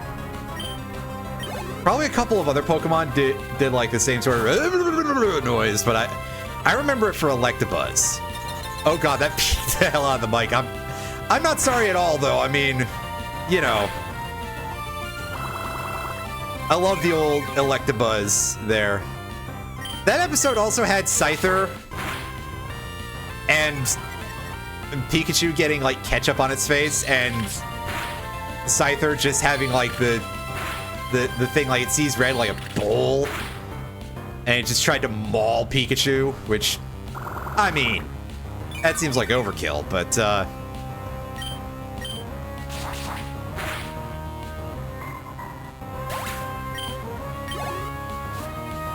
it's just like ketchup in Chrono Cross, right? It just goes, tomato! Wait, sorry.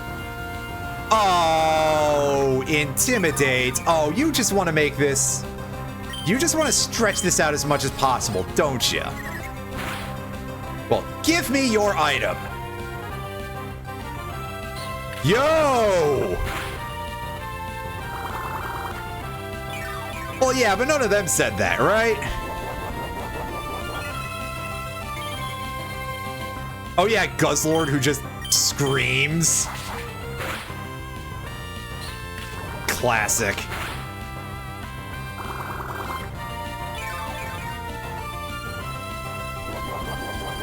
Anyway, it's a good thing that we stole this thing's lunch, because that would have made this fight really, really annoying, actually, if it was stuck with that. Yes! Love to see it. Now that we've cracked its defenses a little bit here.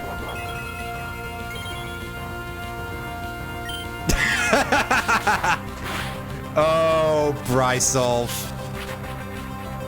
Oh yeah, good mean look there, Scooter. We can't escape anyway, because we're not allowed to switch. Okay, please be out of potions, Flannery, or whatever your name was. Mia. Not to be confused with a VTuber. And she was not out of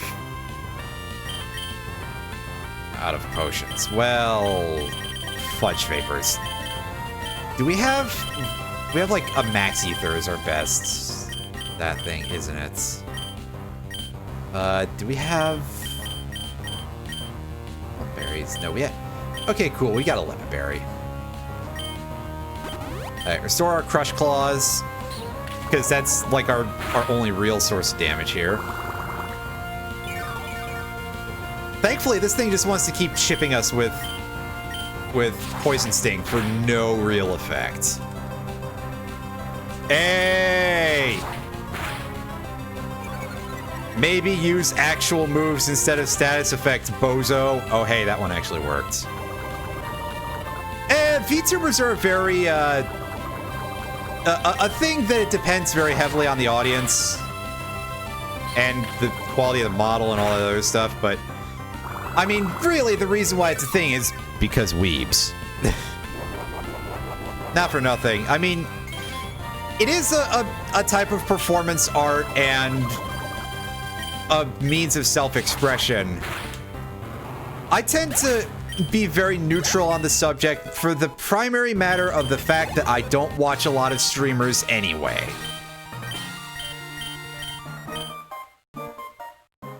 So, like... Well, listen, a lot of things, you know, let us not necessarily impugn how somebody is expressing themselves in the first place, because, I mean, listen, we can say that streaming in general is a form of self-expression, but I'm over here yelling in the mic like some kind of fucking chimp, okay? So, how much self-expression is truly going on here? And for some people, sexuality is a matter of self-actualization. There's a lot of VTubers are trans women. This is a statistical thing that maybe saying statistical is like a strange word for it, because that implies that you can go look it up somewhere, but it's it's a known thing. Several people have spoken on it, specifically that they do it for that purposes. And as I say, for some people, you know, it is a form of self-actualization. It's one that I think is a little off the wall, but I don't necessarily don't get it. TLDR, art and self-expression are difficult matters. We're out here in Route 111, by the way. We can finally catch a Pokemon here before we head off to Petalburg and we go, ooh, a Feraligatr. Now, I don't believe we've had a Feraligatr family here, Guy. Wasn't it a different... Yeah, it was a Squirtle who got geeked by something stupid. So, I mean, yes, it's another water type, but, I mean, look at who it is. It's the Killer Croc himself, you know.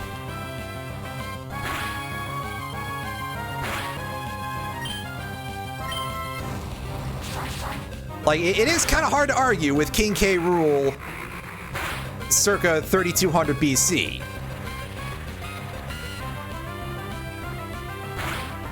Yeah. All right, so now this thing is ground down into enough of a position where we should just be able to chuck the Safari Ball and not, you know, get fuckoed on this one. But yeah, obviously I'm naming it K. Rool. I mean, first of all, I already made the joke. Second of all, that is like the most obvious crocodilian from any fiction. I mean, I could call it Amit, which Amit is like this big crocodile demon from Egyptian mythology, or Sobek, and yeah, I mean, desert Egypt. The thematic chain is there, but I feel like K. Rool has got to be the obvious choice because it's the, you know, it's a little bit of tradition. Plus, I don't play Smash Brothers Ultimate very much anymore, but I was a K. Rool main back when I did play Smash Ultimate. I mean, granted, I don't play any of the Smash Brothers games too much anymore. Don't get it twisted. It's not like I'm out here being like, oh yeah, Ultimate specifically is the one that's not for me.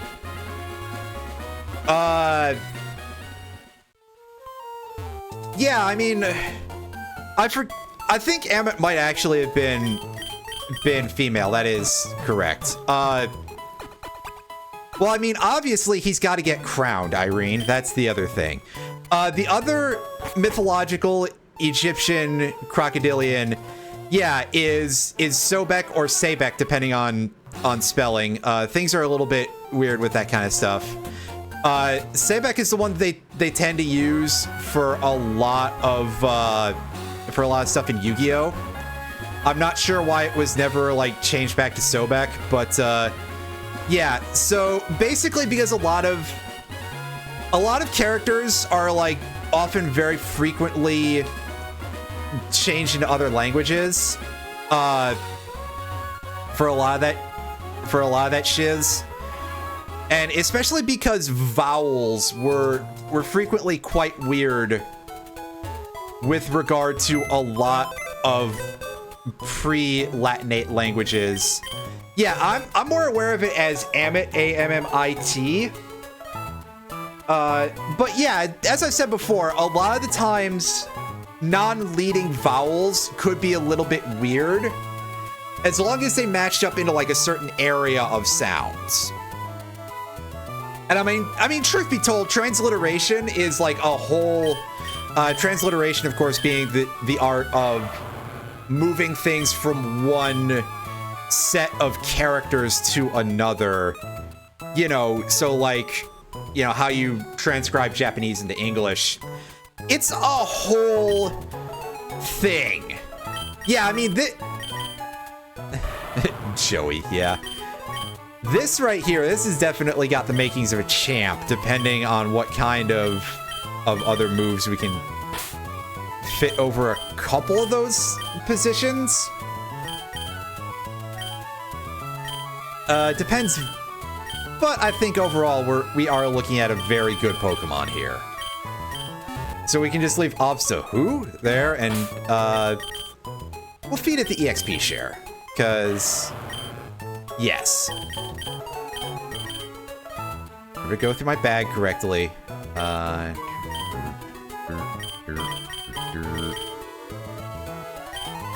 Sure, what do you have? Oh, right, leftovers, yeah. Because I ganked those during the last fight. And we're just gonna leave those on there forever because... Are you fucking kidding me? Of course we are. Yes, there is a Lucky Egg. The Lucky Egg is currently attached to Fearow. I'll have to probably hook it up to Feraligatr at some point. Sludge Bomb? Yo! About time somebody can learn that! It may not be the clutchest move that anybody's ever seen, but it's probably gonna pop a couple of heads here and there. Now, Psybeam. If I can feed this to Mewtwo, I'm gonna be over... Damn. Nothing doing. We'll just hold on to that for the time being.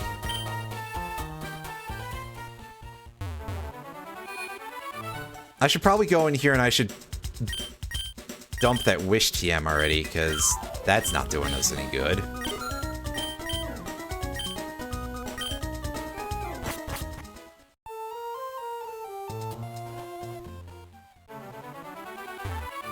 So yeah, I want to take a quick look here and double check how much it costs to buy any of these TMs. All right, 10K for 500 coins.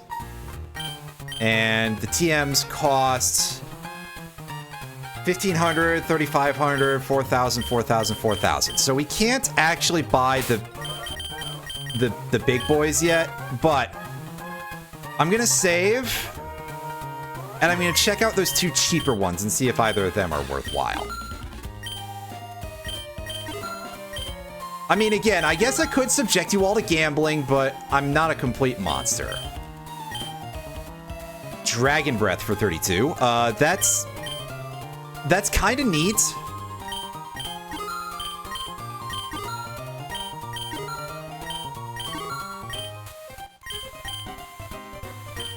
Okay, yeah, I was gonna say we're out of money early. Crunch out of 29. Oh, yes. Can I even read the other ones? Okay, yeah, I didn't even need to buy the coins. Double Kick, Blast Burn.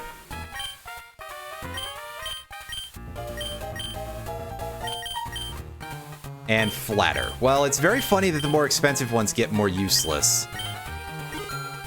Let's check out Crunch. I don't know if it's even going to be worth it to bankrupt ourselves like this, but let's see if anybody good can learn this yet. Is this a thing that can be in our move pool? Oh, wow! Oh, man! So Dark is still special, so we have to give this to Mewtwo. Like, you are out of your head if you're thinking that this thing goes to Mr. Bitey. I mean, it would be good, but there's good and then there's, oh my god, right? There's good and then there's fucking Black Lotus. Oh boy. Oh yeah. I mean, it's no psychic, but like, it's pretty high up there. And we do have issues with not having that attack type too much. Quite frankly now, we can just kind of, we can dump Astonish from K. Rool, I think. But I think I'm gonna hold off on devoting to a TM just yet, just to see what it gets for learning its moves here, which, let's go take a look at what the learn levels are. So that way I know when to brace myself for it learning shit like Growl.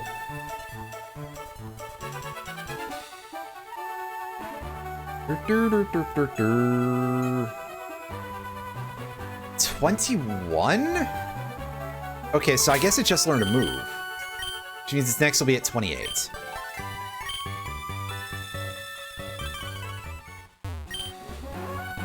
Do you have anything to... Did I submit a Pokemon to raise here? No, I don't believe I did.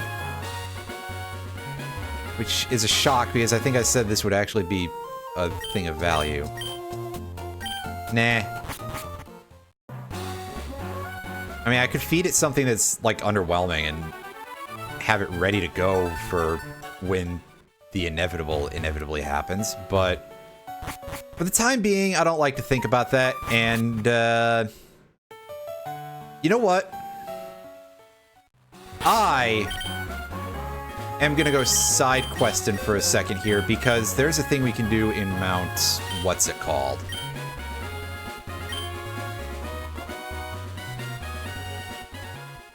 Mount Chimney? Yeah, Mount Chimney. I keep forgetting the name of it. Because I keep wanting to go, oh, Mount Pyre, because it's a volcano, but... and therefore fire elemental. But no, that's elsewhere. But there's a thing that we can strength, so that might be of some import. Or export, for that matter. If it's like a nugget or something. And yes, I do occasionally just use strength instead of strength on purpose. I have no idea why, but also I do find a certain, like, humor in just saying words wrong sometimes on purpose. Oh, so I guess Hyper Voice was the call, right? Because now this thing is just weakening its moveset. But Sketch on Swampert. That is,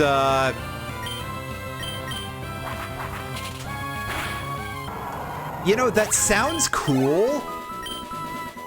And if we could feed the move relearner, that could have some potential. But I feel like manipulating that into producing a good move for us is probably more trouble than it's worth in most cases. I don't need to push that out the way. I've got Dig.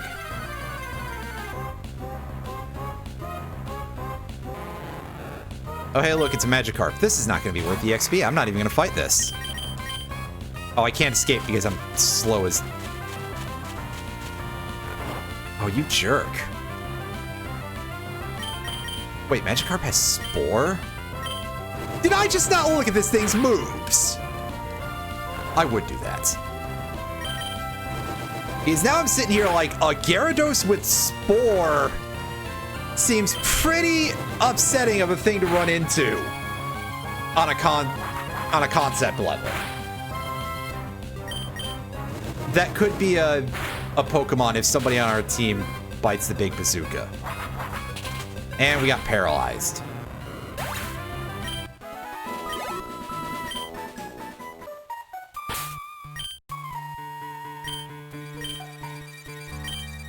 Alright, well, it's a good thing that we can't do anything about this whatsoever. Except for accidentally click check tag instead of actually using the item.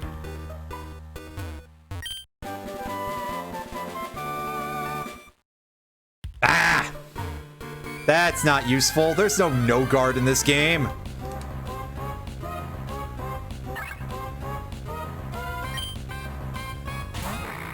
I'd rather have Dynamic Punch.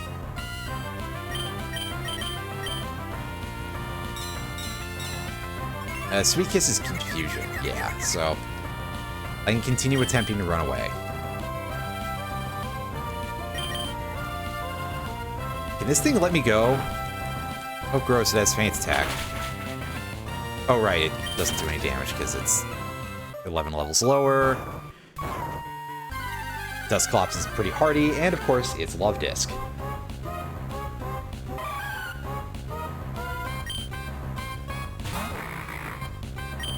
Mischievous, just wing attack it a bunch. That ought to help us out. Screech could have been an irritating thing to deal with for this Pokemon. I mean, It's still a lot of defense to get through, but if we kept getting chipped, that could make fights an issue.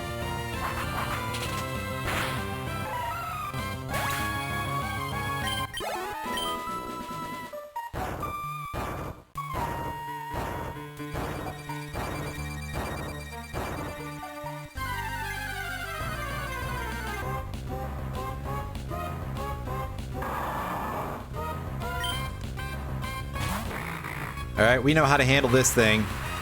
Have it start raining on us. And we mash Hyper Voice, so that way if it tries to sketch... Well, we got a crit, so never mind. But I was gonna say we can screw its move pool up a little bit. We didn't even have to. Oh, that was dumb. And there's no way to fix that. Except for resetting the whole cave. Now that is not good game design. That's... That probably should be, like, not a thing. Alright. I'm pulling up a map just in case there's more of that.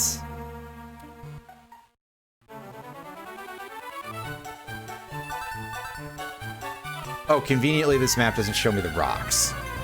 But I think we're like right at the end, so. Oh hey, look. Another water type starter. We're seeing a lot of the water starters in general here. And it's feather dancing us. That's irritating.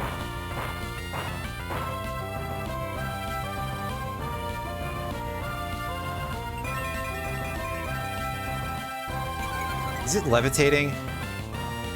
I think we just missed. Alright, Geeg, get in there and clean things up with your Volt Tackle.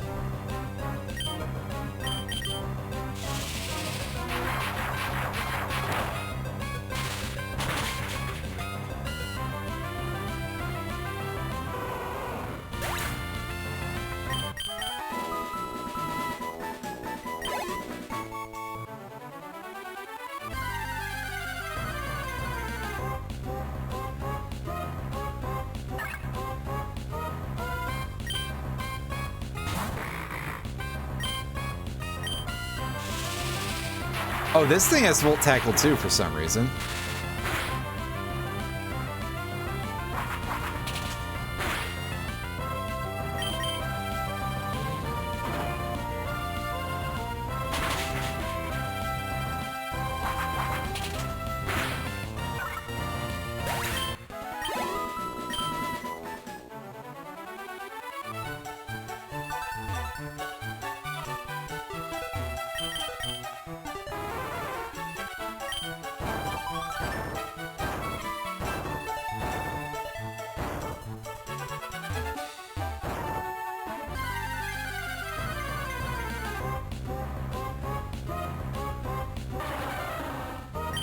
Hey, Slow King.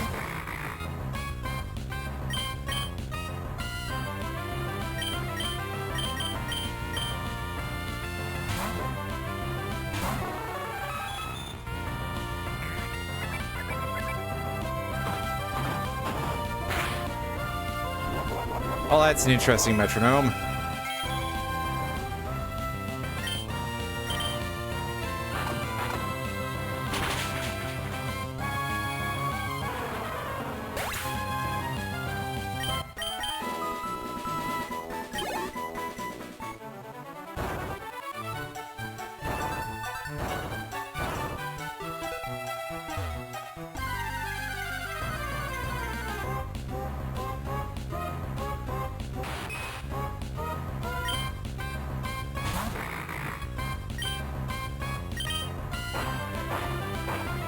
Dig should hopefully make short work of Kabuto.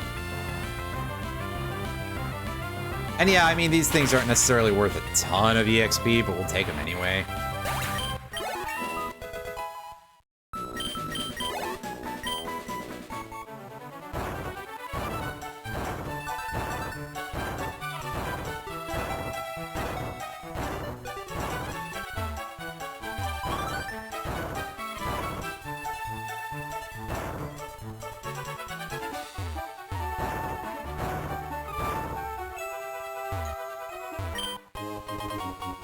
Spell tag. That was not worth it.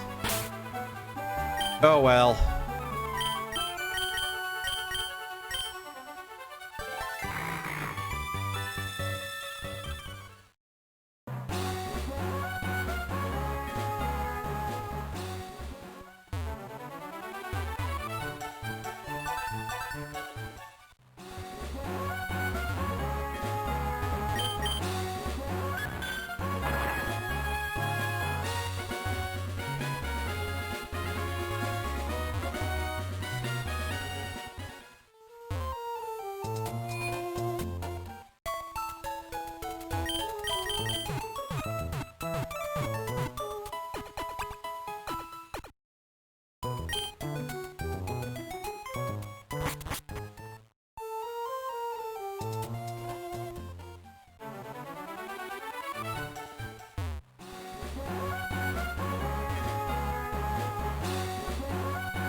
Yeah, we don't even need a thing in here for this.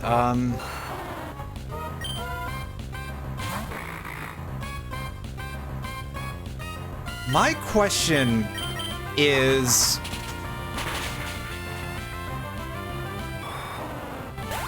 how much do we need any of those HMs anymore in the rest of the game? I think this is a game that's actually pretty bad about, like, making you reuse those HMs forever.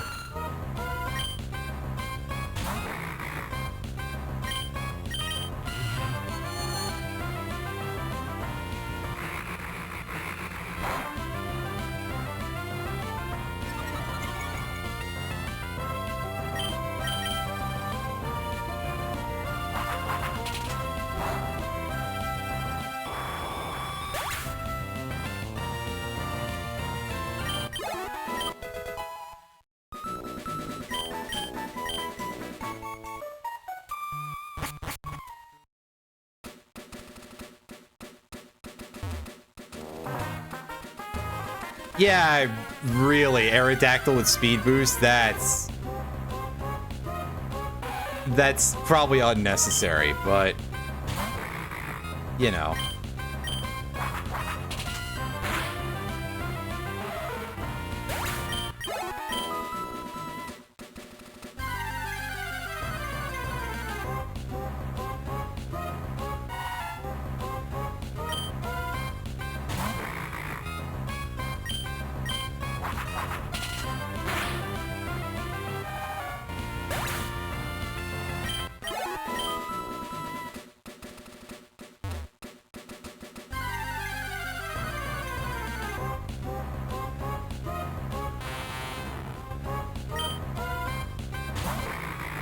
Wouldn't be the silliest thing at this point.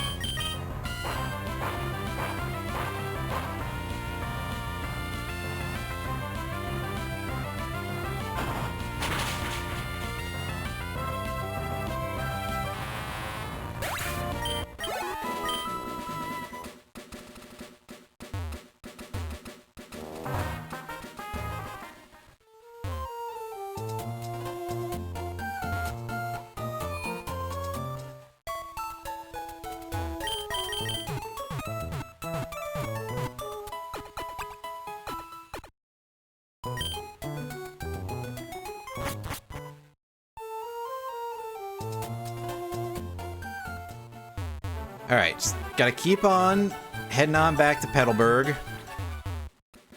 So that way we can get to Norman, who's probably a bit of a run-ender. I'm slightly worried.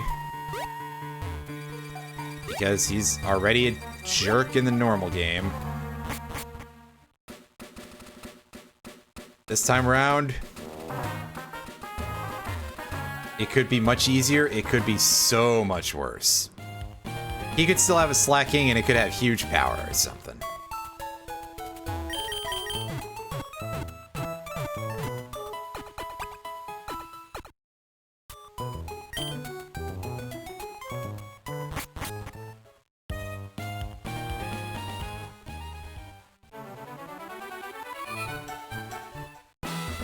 So, in we go.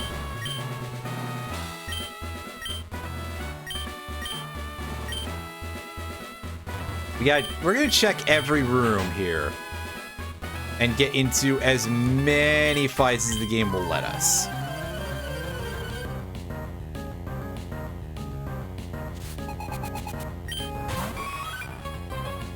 As a rule, these guys' items aren't really like much of a thing. Oh, this guy's just skipping his item, huh? Oh, I'm sure you can get something like that going on. That's plenty gross. Also, we're really not damaging this Eevee worth of crap. I need to not stay in here. But also, Bongo Bongo isn't necessarily the biggest damage dealer.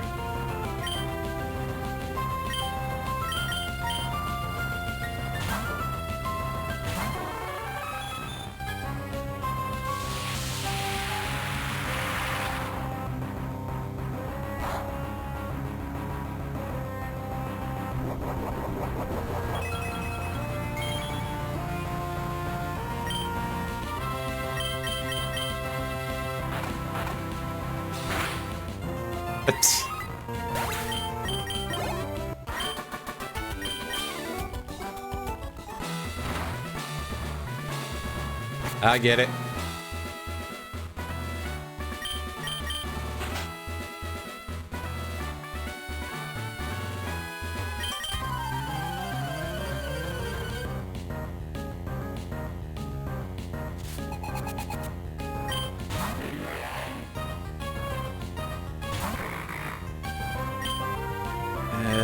Shelgon, we're not really gonna have... We're just gonna have to muscle this thing, really. I don't dare switch K. Rool in, because I don't think it can take the heat of whatever move it might have. That would be, like, really gross. Or it could just spore us, that's not fun.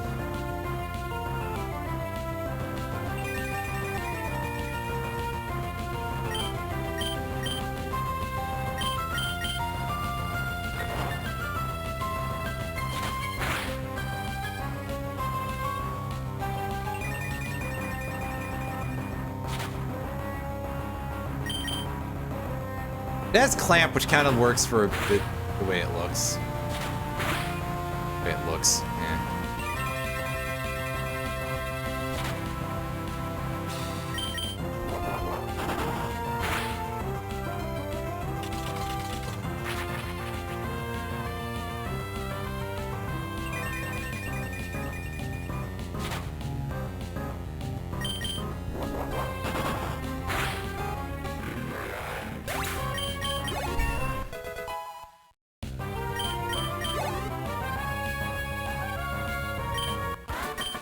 All right.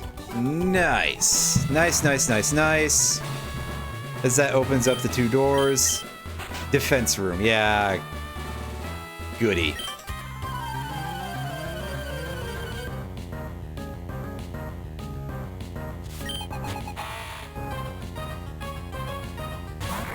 Ninjask. That should be glassy enough for us to be able to hurt. Of course, it's going to outspeed us, but, I mean, it's Ninjask. That's kind of its thing anyway. Is being, at least formerly, one of the fastest Pokemon around. It's still pretty high up there, too, actually, but... You know, they've power crept a couple of things here and there. You know, we've got a Pokemon with base speed of 200 now. Which is absolutely disgusting.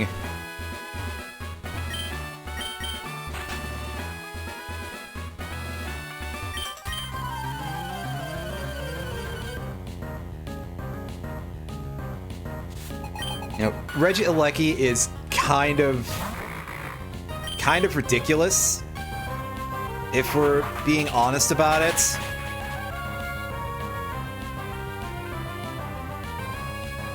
Kind of up there on the list of like, wow, I'm surprised you actually made that as a stat line. WTF, champ. Ah, 2 flinches in a row. Great times. And it's coming off a goddamn rock slide. Thanks a lot, Top. It's okay, we can make it explode now. Yeah, this thing is hurting us. I switch in and it gets a crit. Would you fuck off, man? Come on! Give me something!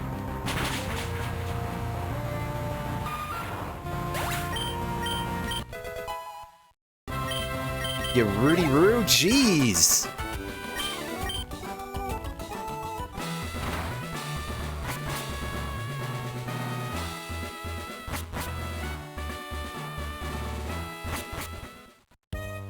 Little underhanded, ain't you?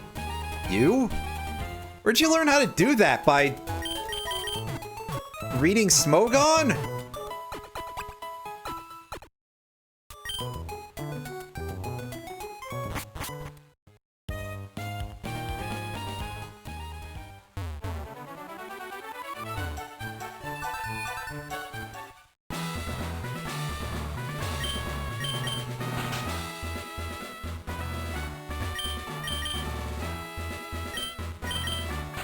Anyway, this guy is healing guy. I mean, it could be that. Oh, if it was Rock Throw and it crit and KO'd, I'd be upset. Especially if it was Gen 1 Rock Throw. That would be the even worse version of it. Because at that point, that's just... Yeesh.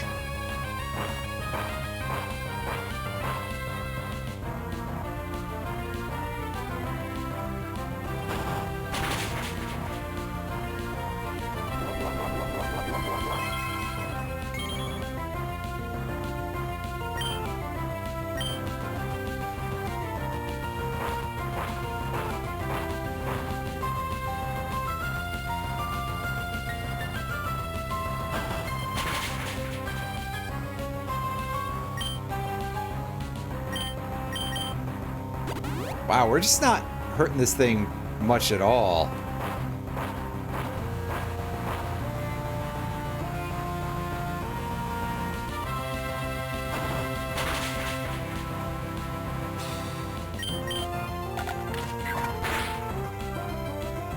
Oh, please God, stop with the crits on this. Yeesh.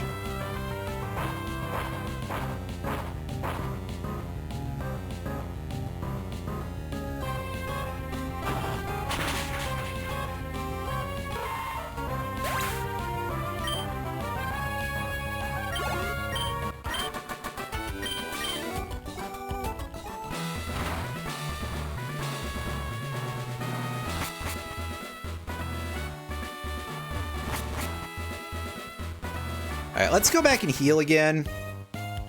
Yeah, Rock Slide has a crit chance by default. That's one of the things that makes it good. Oh, did it not have crits in Gen 1? Then...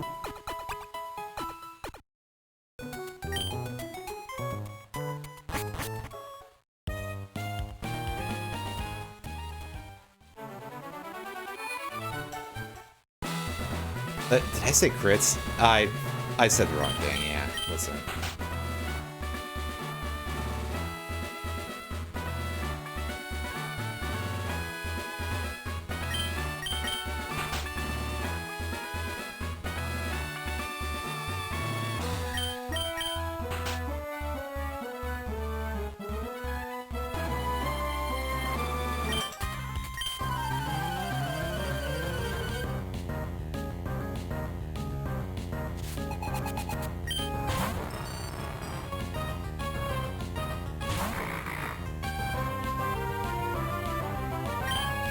Magneton. Okay, yeah, we can just dig through Magneton, right?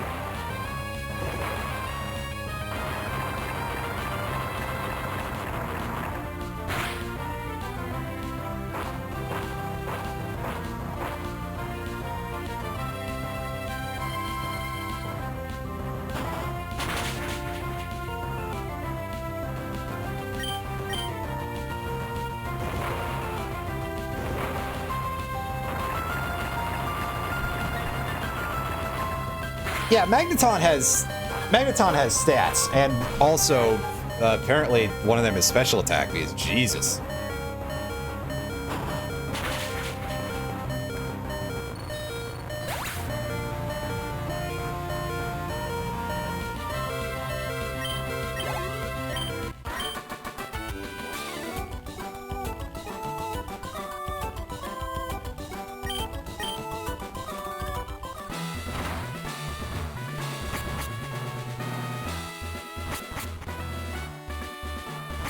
And again, remember that that is a 60 power dig coming off of Dusclops, who's not really the heaviest hitter.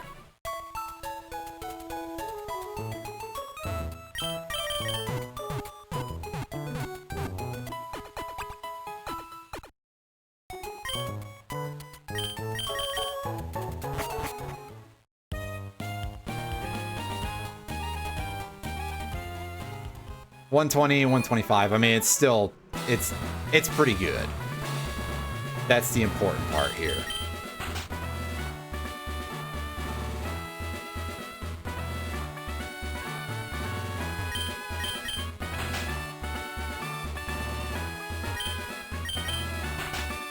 All right, so we've done with the crit room, so now we deal with the one that's just like pure muscle here, right?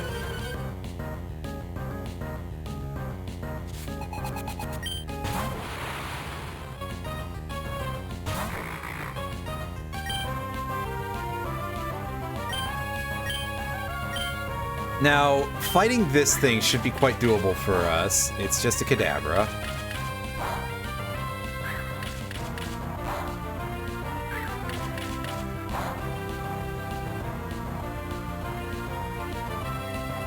It was almost recoil in English for the brief period where Magnemite was almost called coil. But yeah, that... It's kind of sad it's not exactly, but what do you call Magnezone in the coil recoil English timeline? Do you call it 3-coil? Wants to learn endure. That's not gonna happen.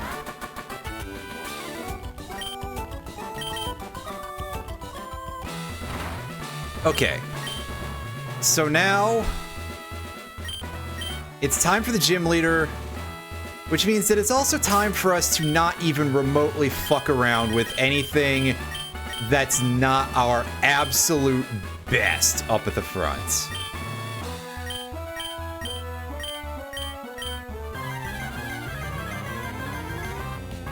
Which means that it's time for Mewtwo to go eat some lunch. This guy's got a team of 5 Pokemon, because he's +1 due to the rando. Sorry, I mashed through it a little fast. About to use Ariados. Well, that's really adorable, buddy. You just go ahead and keep pretending that that's a Pokemon.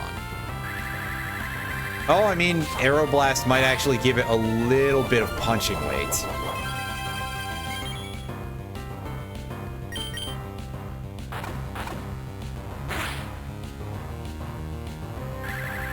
Yeah, especially for failing to get the 2-hit kill. Well, it's because they made a lot of the bug Pokemon just be early Pokemon for purposes of having early party members. So they didn't necessarily have them scale up too hard later on. So, like, by this point, Ariados and Spinarak are not good. Although this one seems to be getting good moves.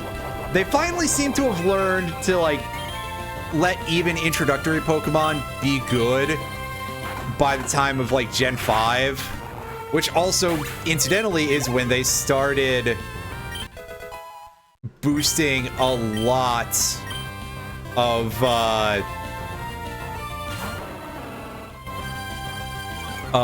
bug stuff in general. Yeah, I'm kind of surprised because Ariados really shouldn't be that tanky. But, I don't know, maybe it's just a lucky one that's that sturdy. Oh, that Boomerang, that just does so much damage on everything I've seen use it. Oh god, do you have a leftovers also? Yes. He's got a fucking leftovers. And a healing move. Oh. Oh, I love it.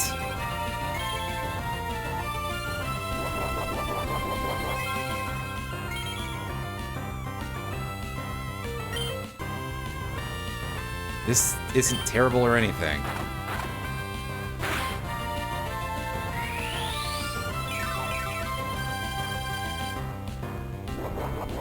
I'm probably gonna have to switch to be able to really break this. Unless I just time it out, basically, by eating all of its PP, which will burn through my supply pretty heavily.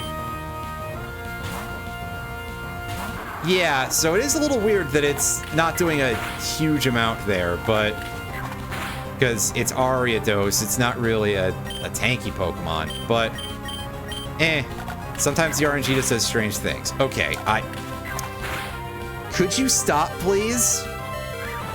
Enough, you complete wipe of ass. This one Pokemon is really cheesing me off pretty bad. I got a fresh water. That's not exactly as much as I'd like here. I do have 6 soda pops, so that should be enough healing, I think, for now, until we find out otherwise. And we eat some bone. I'm feeling confident, however, in my ability to go first, hit this thing, and just straight up not lose this Pokemon. Yeah! About time we killed that thing. Sheesh. About to use Deoxys. Okay. So, I'm pretty confident that this thing can't break me. But Mewtwo is obviously going to be the best choice anyway, because it's going to hit it the hardest. It is, for some reason, using the RS form sprite instead of the Emerald form, which is weird. But also, it opened with Sunny Day, and it didn't die? Really? Does Randomizer screw with this thing's stats somehow? Starfberry. Ooh. Not sure I like the way that's going, but we'll go in for a Crush Claw here.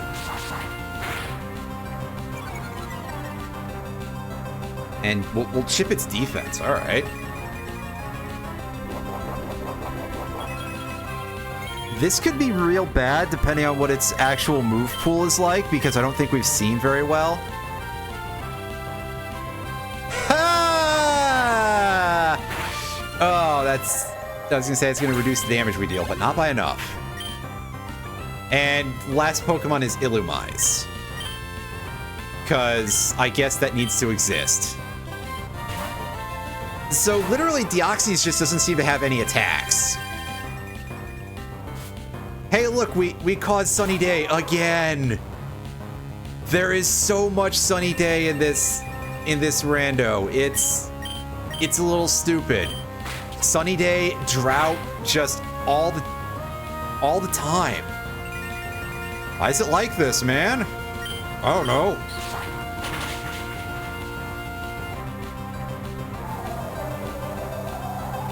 Okay, I'm not too concerned about Twister, because it's coming off as something as weak as that, and it's not a powerful move to begin with. So, yeah. Easy peasy. Give me your badge. And your lunch money. And hopefully a decent TM. TM 42 teaching us Uproar. Well, dang.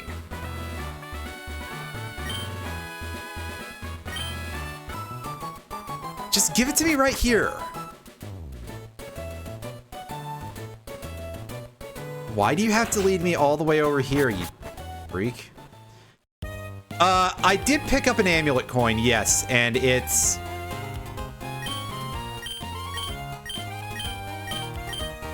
attached to Marshtomp right now.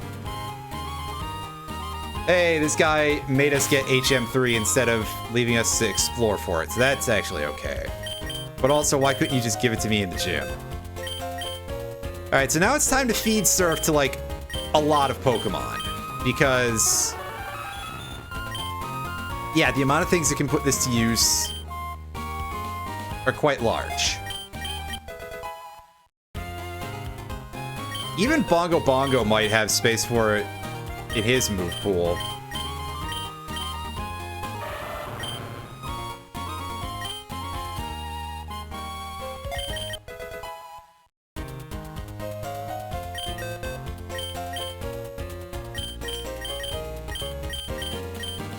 I think his stats are kind of like even-handed, so...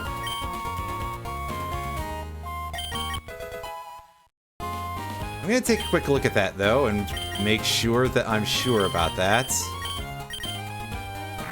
Also, this pickup hasn't given me anything.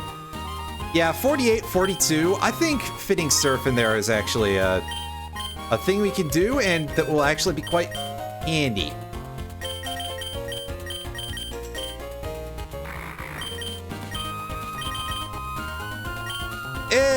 Yeah, I'll dump Moonlight for it.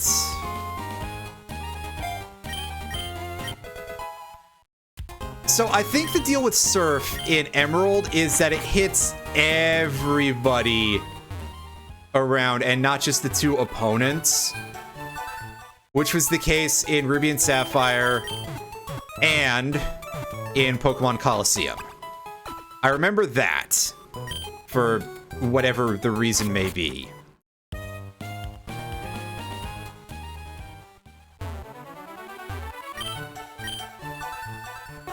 But we've got Surf now, so we can go find a couple of items.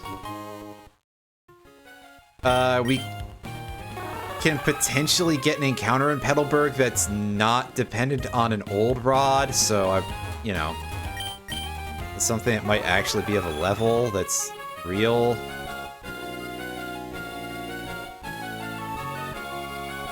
Let's find out.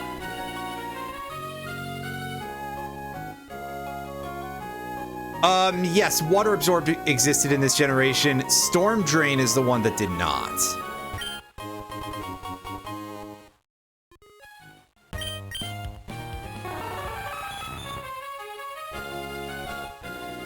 Ah, I see.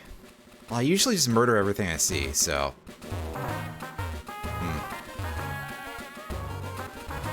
Unless the Pokemon has to actually enter battle in order to pick up an item.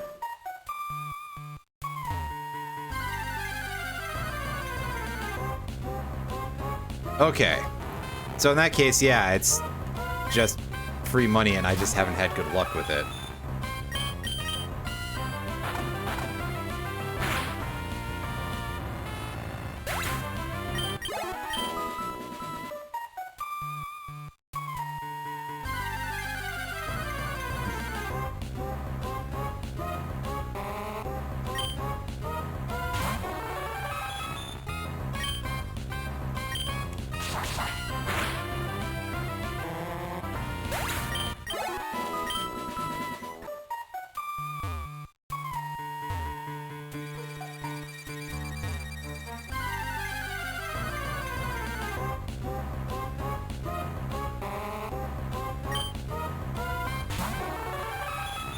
Oh, well, that's just weird,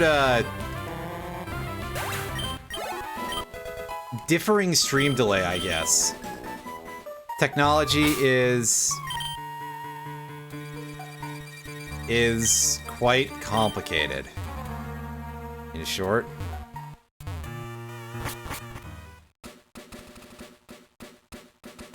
Or in long, for that matter. Right. Oh yeah, there's also a route up north of Rustboro where we haven't had a capture yet.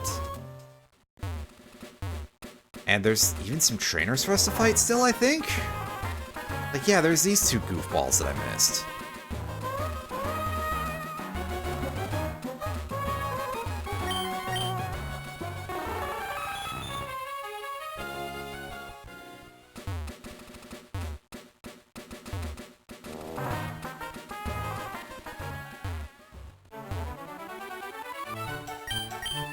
Smash this rock. I think we can explore some more of Meteor Falls, but I'm not completely confident of that.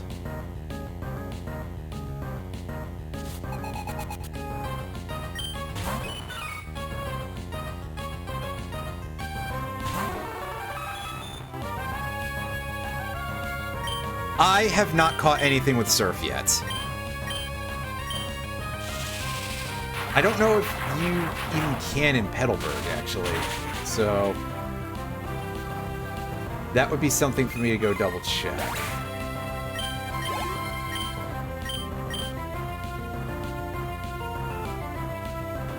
Oh yeah, I probably should be using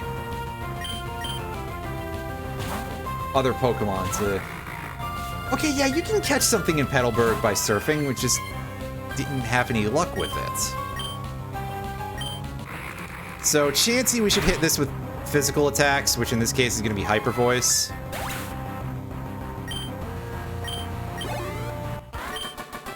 I don't know if I should even take extras, but maybe I will?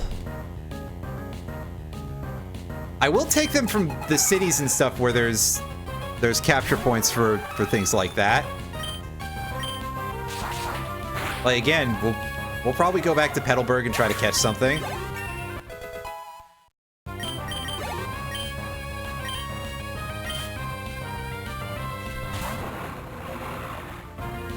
Ah, yes, Tropius, a Pokemon that I can't really do anything about because I can do things about it. Namely, I can just muscle the hell out of it, but I don't have ice moves. They have just straight up not existed. Yeah, we haven't caught anything in Petalburg. We haven't even gotten a gift from Petalburg, so like there's super mega no real interferent there.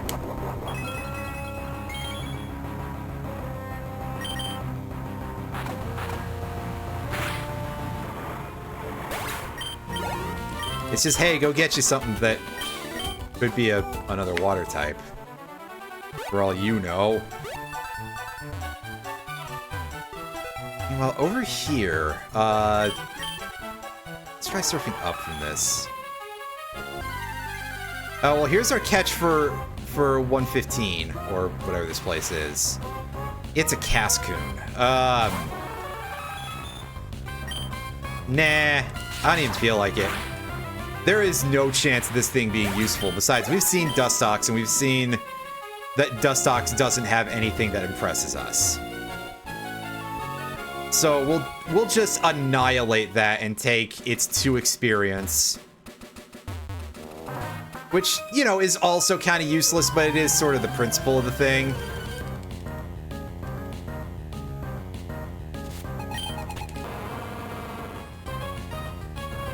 Ooh, an Ursaring. That's a nasty boy.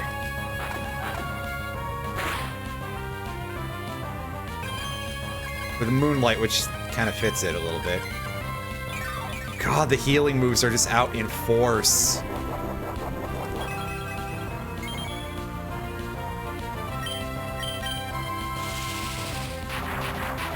If I was smarter, I'd be using Surf to attack with, by the way. I did kind of forget that as an option.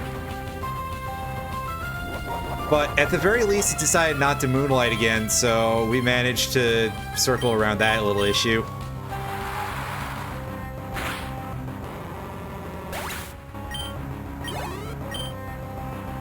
I'll send in Blaziken. That should just melt.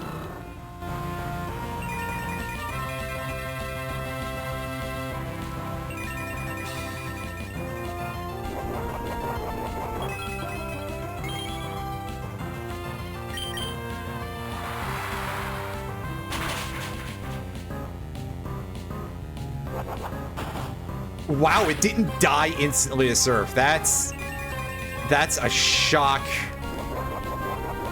That's a shock, all right.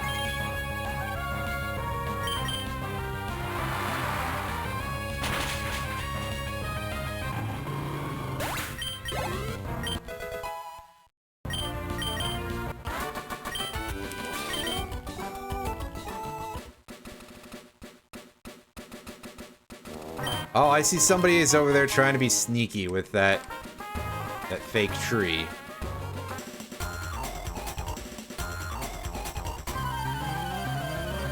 We got a couple of plants here with some berries that I don't remember what they are. Merrill and Aron.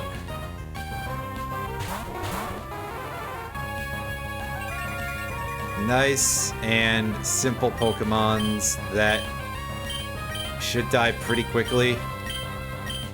Oh, I probably wanted to aim my strength better just in case I don't one-shot this thing with Crunch, which seems to be doing more like bite damage this game. Oh, no, it all worked out okay, because they sent out something soft. It's not enough to get one shot by strength, but it did take a decent chunking there.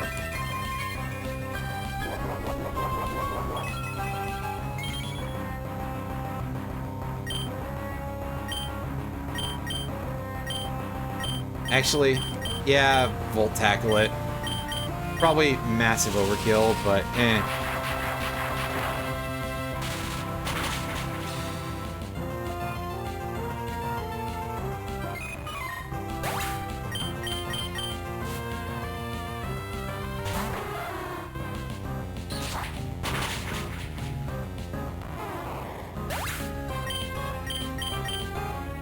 Hey, Murkrow. I do like Murkrow, but it's not super usable at this particular point in its history. And then, of course, when it was getting good, they banned it from Little Cup, like, immediately. You know, no fun allowed. Oh, that Hyper Beam is so unnecessary. I actually was expecting it to be tankier, which is why I threw out the Hyper Beam.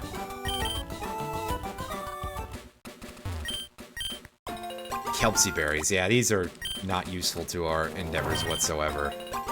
Wow, I bet I can sell them for 10p, though.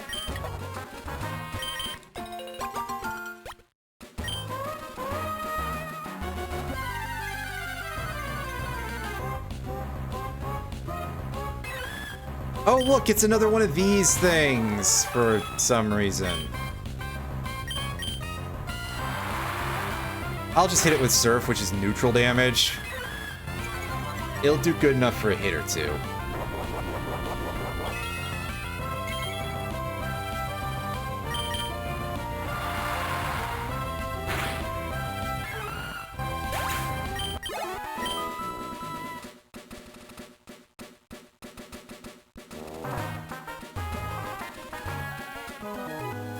I'd love to counter ambush this goofball, but eh.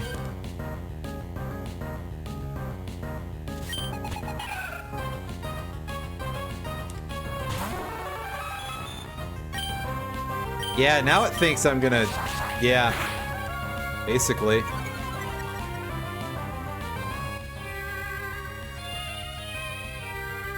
Aw, 55%.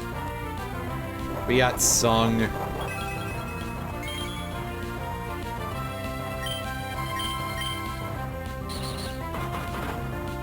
Well, we can endure this.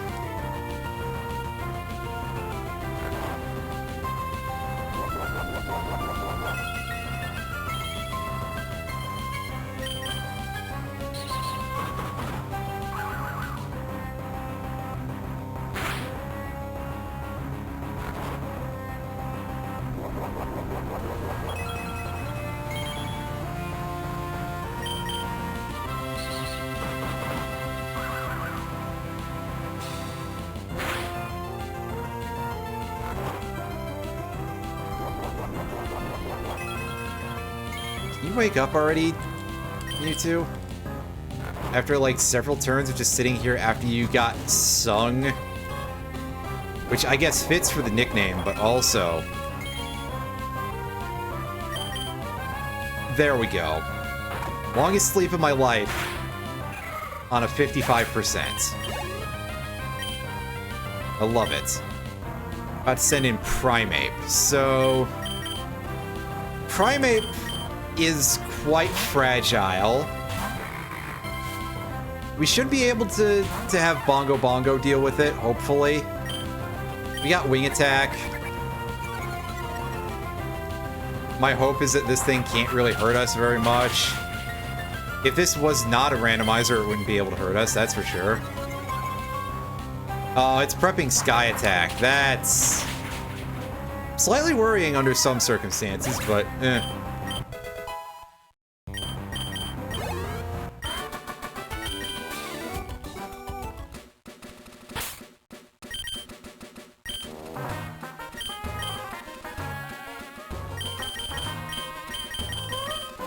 Take the item.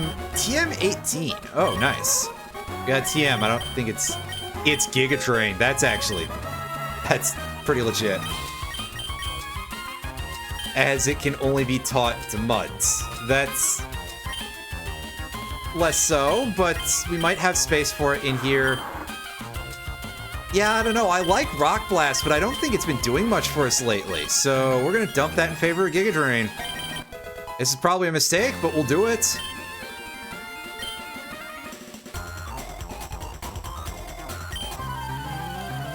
Let's fight this weird old man.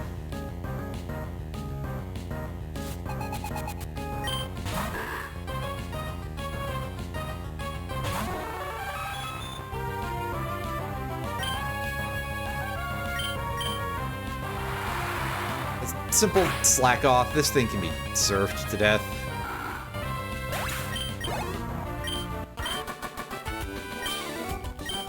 And yeah, just one shot immediately. That's pretty good. I have no idea. Sometimes if you don't even have much that is pinging an ad, it'll just be like, okay, here's something generic.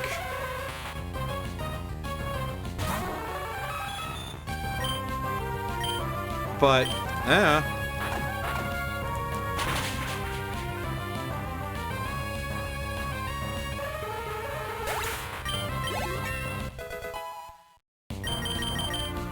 Delete a move to make room for acid? Nah. Our move pool is pretty good right now. But send in Regirock. Well, that's quite unfortunate for you because we can exploit its worst defense. Yeah, it's just like, why is it sending me this of all things, right? Yeah.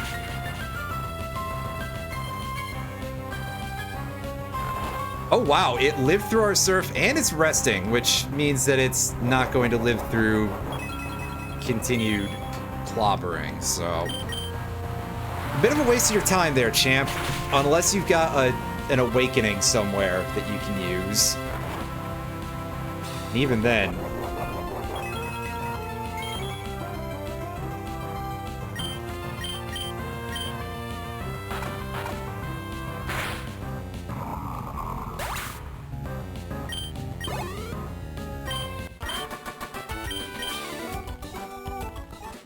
I mean, yeah, if it had moves that would help it specifically while it slept, there's that too. TM38, Cross Chop. Ooh. Fantastic. I mean, it has only 80% accuracy and 5 PP, but like... Yowza. That's a good move. I just would have to actually find a good place for it.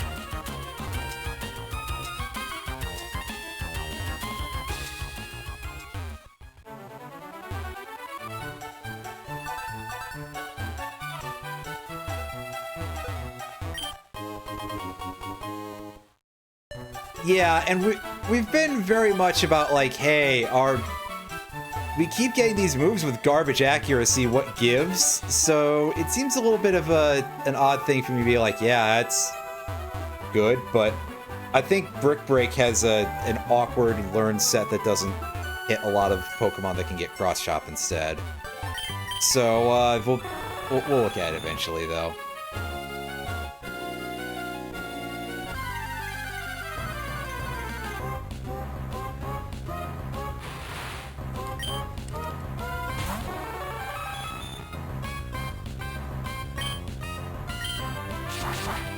I mean, fighting this isn't worth it, but too late.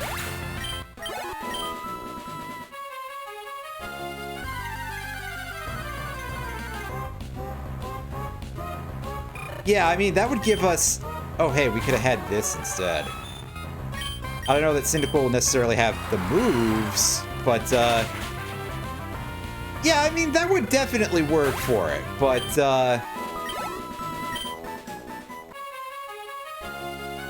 we'd actually have to find that is the issue. And knowing the way this is randomized, there's nothing with Compound Eyes in the seed whatsoever.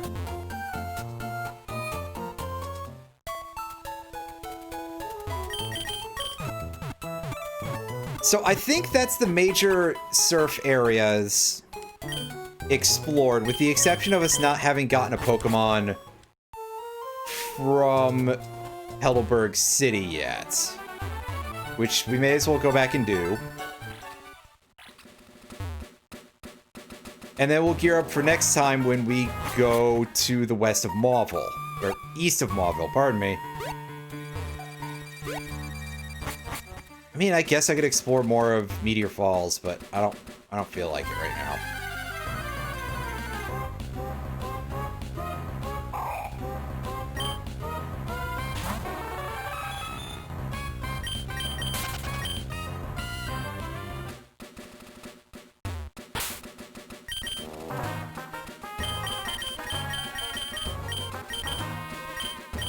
A repeat ball. That's not really useful to me. I could just sell that, really.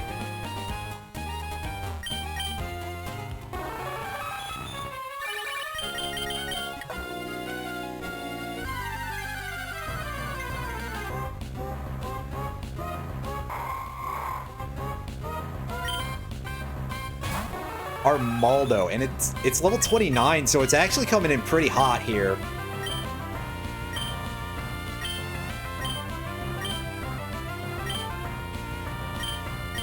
Let's see if we can't... We should be able to capture this thing by just chucking at it until it actually gets in the ball. Oh, it's got flint... Well, Flamethrower is not really... it's not much of a special attacker, is what I meant to say.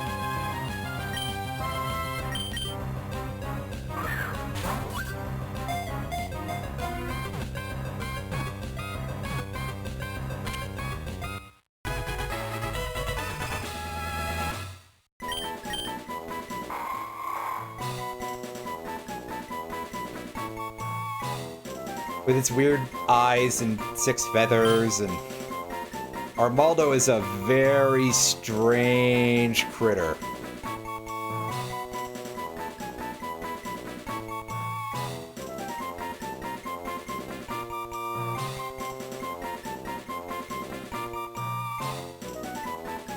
Yeah, I mean, overall, it's pretty solid. Bug Rock is a decent defensive typing. Decent attacking typing, for that matter, too.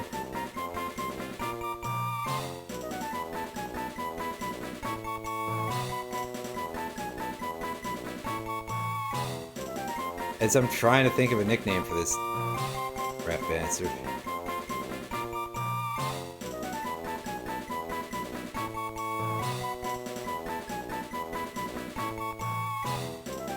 I mean, that seems a little bit too simple. At that point, I'm almost going with Armando. Wait, no. I mean, almost, but, I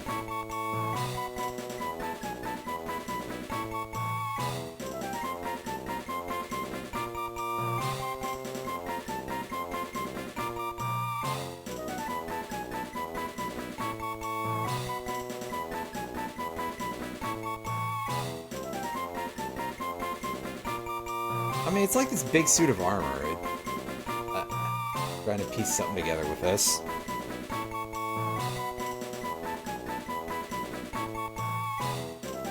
No, no, no, no, that's silly.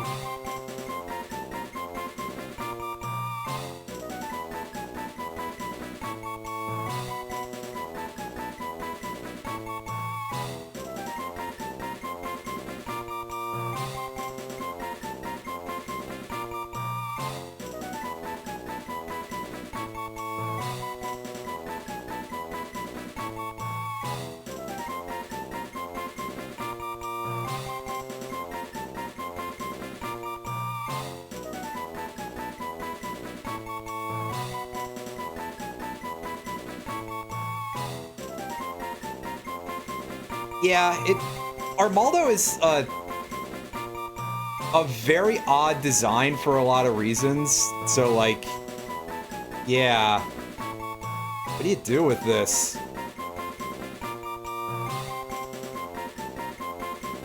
Also, wow, Armaldo has 70 base special attack, which is pretty good. Oh, well, that presents a bit of an issue, doesn't it? I think I'm gonna go with a bit of a reference here. It's not perfect, but I'll call it Thrax. After the big, nasty, gross bug thing from Secret of Evermore. Which helps because I've actually got my Secret of Evermore cartridge sitting on my desk right now for some reason. I probably was gonna play it a while ago, but I never got around to it. Alright, so what are you toting, Thrax? Swarm, which is an ability that makes a lot of sense for you. In fact, that's... No, it's not a vanilla ability. I'm shocked, come to think of it. It's got Flamethrower, Meditate, Foresight, and Psybeam. That is a moveset that can work. It does have okay special attack, but good lord, that is weird.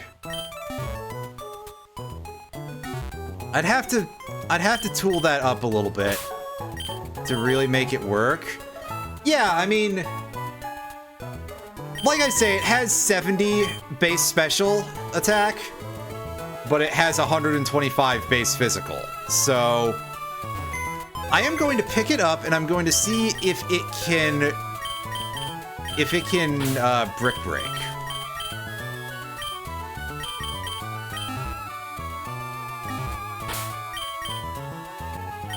And there might be some other things in here that are of value. I mean, we're full of, yeah, it's like all fighting type TMs in here. Jesus. It can learn Brick Break. Oh, yes. Alright, so, let's dump Foresight and we'll stick with this for now. Welcome to the team, champ. Hopefully you have, like... Okay, yeah, its next move is learned at 31. So I've got that going for me. I also should probably get rid of that Fissure TM, because that's absolutely worthless, isn't it? What a weird Pokemon for its moveset, huh? And just in general, really. Move reminder is... I don't remember. I also have to pay the guy for it too, which is the issue, because he wants hard scales in this, yeah? Okay, so he's just called the move Tutor, right? Is that the one in... Okay, yeah, it's in Fall Arbor Town, and requires hard scales. Ugh. I haven't seen a single hard scale this entire shit circus. And I'm throwing out the Dynamic Punch TM because that's not good.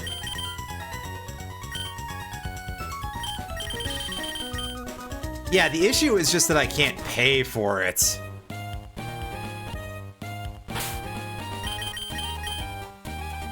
Did I get a spoil? I don't remember. I may have? I'll take a look. Okay, yeah, there it is. GBA.log. Boop, boop, ba-doo, yeah. Okay, so I guess I can look at where they are.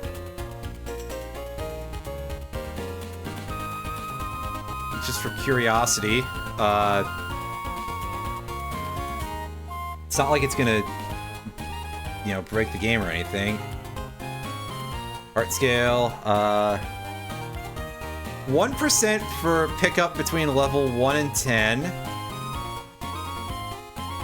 And that's it. That's the only place.